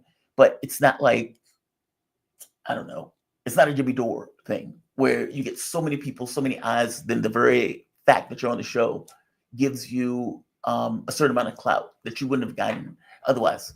So in the very beginning, anytime I'm asking from a position of them assisting, if that makes sense, which screws with me. I do ask Malik, I do ask Colin, I do ask, I still get over myself to ask these people to do it, and they've been nice enough to do it. I'll hit Malik up and see if he's willing to come on Friday. I haven't talked to him, I guess, for a week or so. So yes, we can do that. I think so. Anastasia Beaverhausen. Kamala looks burdened by what has been. Oh, that is so wrong, Anastasia. That is so wrong. Because, Kamala Harris gave this speech saying, unburdened by what has been. And when you look at her in this clip, she looks rough. She looks a bit rough. She has seen better days, to put it mildly. And this person did this and put a liquor bottle in her hand. That's so wrong. And that's so wrong. That's so wrong. That's so wrong. But look, man, you get $1.5 billion in 3 months and you lose a race. Yeah, people are going to mock. People will mock. Anastasia, that was hilarious. Thank you. Eleanor Morgan became a YouTube member. Welcome to the family. Welcome to the family, Eleanor. you too are now a Thomas family member. Thank you for joining. I really do appreciate it. Multipolar world. Wait a minute. Multiple polar world with Africa at the seat of the table, while Russia and USA a reese for fries. Is that right? A reese for fries. Look, a multipolar world means what it means, that all of these countries have a seat at the table. And I don't know what that looks like in practice, to be honest with you. But I think to be what the United Nations was supposed to be. And it is hard for the United Nations to be what it's supposed to be when you have this massive hegemon. And look, I know there's certain advantages that I get as an American. But we can't keep killing all of these people. Like the idea that we would instigate a war that gets hundreds of thousands of people killed, and we do it purely for geopolitical influence. That is outrageous to me. Like, I can't. If I had no morals, if I put myself in the head of somebody who's a sociopath or a psychopath, okay, then it makes sense. Because at that point, you're like, okay, we need to undercut Russia. We need to undercut China. We need to rule the world. And our way of ruling the world is by creating fires and chaos. And to boot, we can sell weapons also. So not only can we put in to rule the world, we can sell the guns needed for people to shoot and kill each other. And we do this in Ukraine, getting hundreds of thousands of people killed. You realize when Zelensky got in office, he got in on a peace ticket. Just mind-blowing. I mean, even in Africa, like when Obama's trying to overthrow the Syrian government. Okay, who the F are you? Like, how are you, whether you like a government or not, it's secondary to the point. It's none of your business. And frankly, if you leave countries alone, if you leave them to their devices, they will change. America had slavery, for God's sakes. We had Jim Crow. We had, Reconstruction. Like, all of these things took place in this country, and we inexorably moved forward. I'm saying if you leave other countries to their devices, they will do the same. People have a lust and earning for some level of independence in their affairs. And even if you get countries where the overwhelming majority want something else, then let them want something else. If they're not attacking you, leave them to their devices. How many countries have Iran attacked? How many have Cuba attacked? None. Now, I know they would say they're proxies, but again, this is kind of like this argument that they always use with Russia, unprovoked attack. The propaganda is in the message, in and of itself, like it's just laced into the wording of it. Well, they say the same thing about Iran, ignoring the fact that Israel has an open-air ghetto, it has an apartheid state, and is acting and parading itself as if it's a democracy. Well, they're responding to the situation that's on the ground. You occupied somebody else's land. You're putting them in horrible conditions. You have rape, systemic rape in your jails as you go about it. Why are you shocked that there will be resistance to that? It's just, just astonishing. I guess I'm sick of the world in the way it is. And I want to deal with countries where we're dealing with those countries in a way where we respect their sovereignty. I think it gets us more bang for the buck. It makes a safer world if we decide to work towards peace as opposed to war. Look, it's kind of like a kid. You can put that money into that kid when he's growing up, or you can put that money into that kid after he's an adult and he goes to jail, in which case you're going to be paying for him either way you look at it. I would prefer to pay for that kid when he's younger to ensure that that kid has a decent upbringing, has food in his belly, he goes to school, and he doesn't necessarily have to worry about healthcare, education. He doesn't have to worry about losing his house. Meaning, I want these people to have a decent existence where hostilities go down or evaporate. That's what I want. America could be a force for that. We choose instead to spend $10 trillion on wars. I'm sorry. Jane Ferris, thank you, Jamal, for all you do. Oh, thank you, Jane. I appreciate it. I'm just doing the news. I was talking to my mom the other day. And the thing is, when you get up in the morning, you go to a radio station, you do your job, you said everything that you had to say in those 3 hours. And you go back home, and this idea of going back to the mic is a bit much. By the same token, when I was traveling in Malaysia and I didn't have the mic, I jumped on the cell phone in order to do segments because the drive is there. It feels somewhat of a natural thing to do. And so the thought was, okay, well, just do the show and do the show in the way that you wanted to do the show, not, these other people. You develop it, you do it, you book the guests, and you add in elements of your original show into this new Jamal Thomas morning show. And up to this point, it's worked. I'm going to be consistent with it. It's a real job. It's a real thing. And I have a clear objective in mind, which is to grow, to get better at doing it as I grow. So I tend to learn things by doing. And, I've done this channel for God knows how long. But I have to admit, the radio station was a massive influence in regards to my, in regards to the craft, like how you do it. The luxury of being able to speak to people all over the world, the luxury of being able to bring in all of these guests from these various enclaves. Sometimes they're too far left, far right. Sometimes you're in a fight with these guys, etc. But nevertheless, you still get to be exposed to points of view in a way that you just don't at like a MSNBC or CNN. It's a world point of view. Yeah, I guess my point is I bring all of it into play. Thank you, though. I appreciate it. Arcane Eclectic, you're doing great work on the channel, Jamal. Thank you, Eclaine. Arcane, I appreciate it. I do appreciate it. I am doing my damnedest.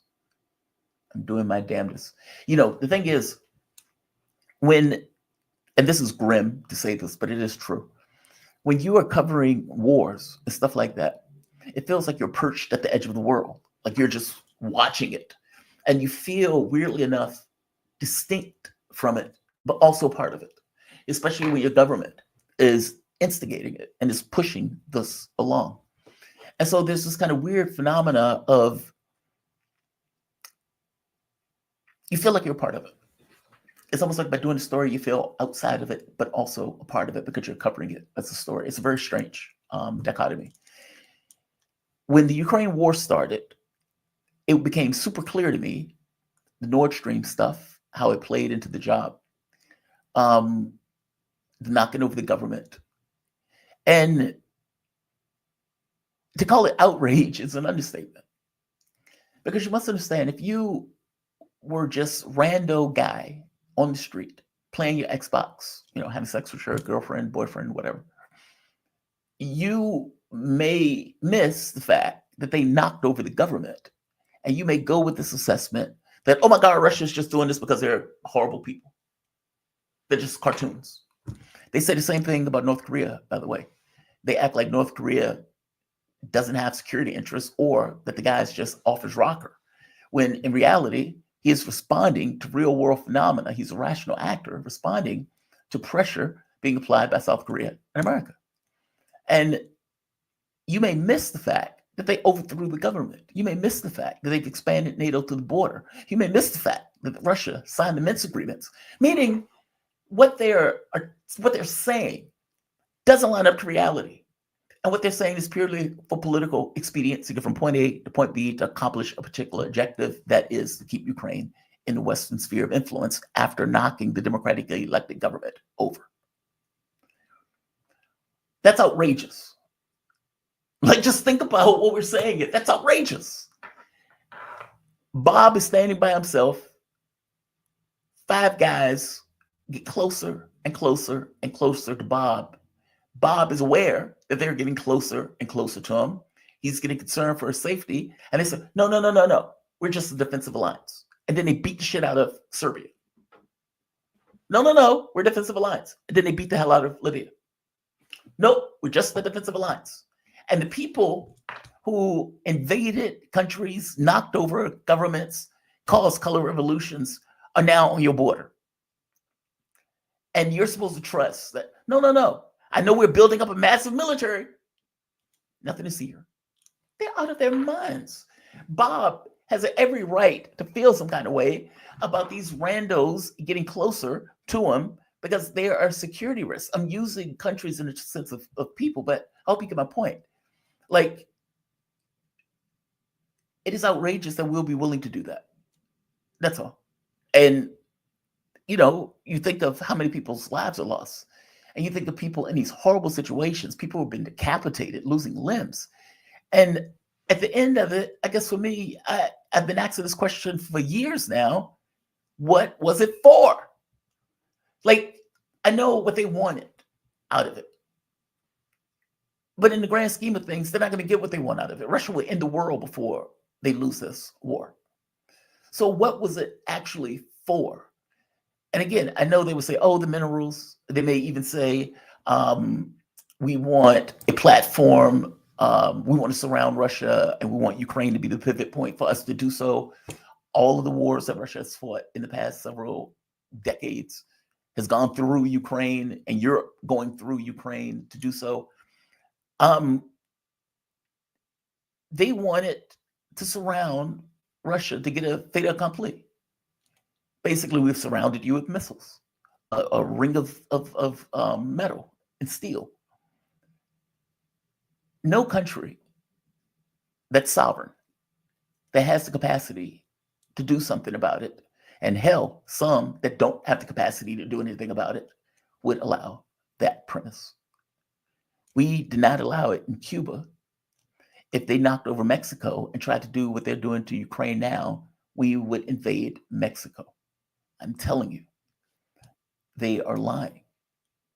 It is mind-blowing to me that they can do that on this scale with all of these people dying in the process of those lives and mendacity. It's astonishing. It's just astonishing. Guys, I'm going to end this. I'm beginning to drag ass. I'm going to say I guess my point in saying all that was it boosts your energy. It gives you this clear intent. It's like you're doing the job in a way where you're concerned about something enough where it narrows your focus on the thing that you're talking about. And there's an energy jump that comes with it just because of the stakes that you're talking about. You're talking about existential stakes. There's some stories that don't do that. There's some stories that are funny. There's some stories that are blah. But when you get onto stories like war, peace, Ukraine, Israel, oh man, that stuff it comes out of you just from righteous indignation. But look, I want to thank all of you for joining me. I'm going to say like, I'm going to say share, I'm going to say subscribe. I want to thank all of you that gave a super sticker or check thing as it's called. Oh, I've read that one. You're doing great work. You guys have a phenomenal day.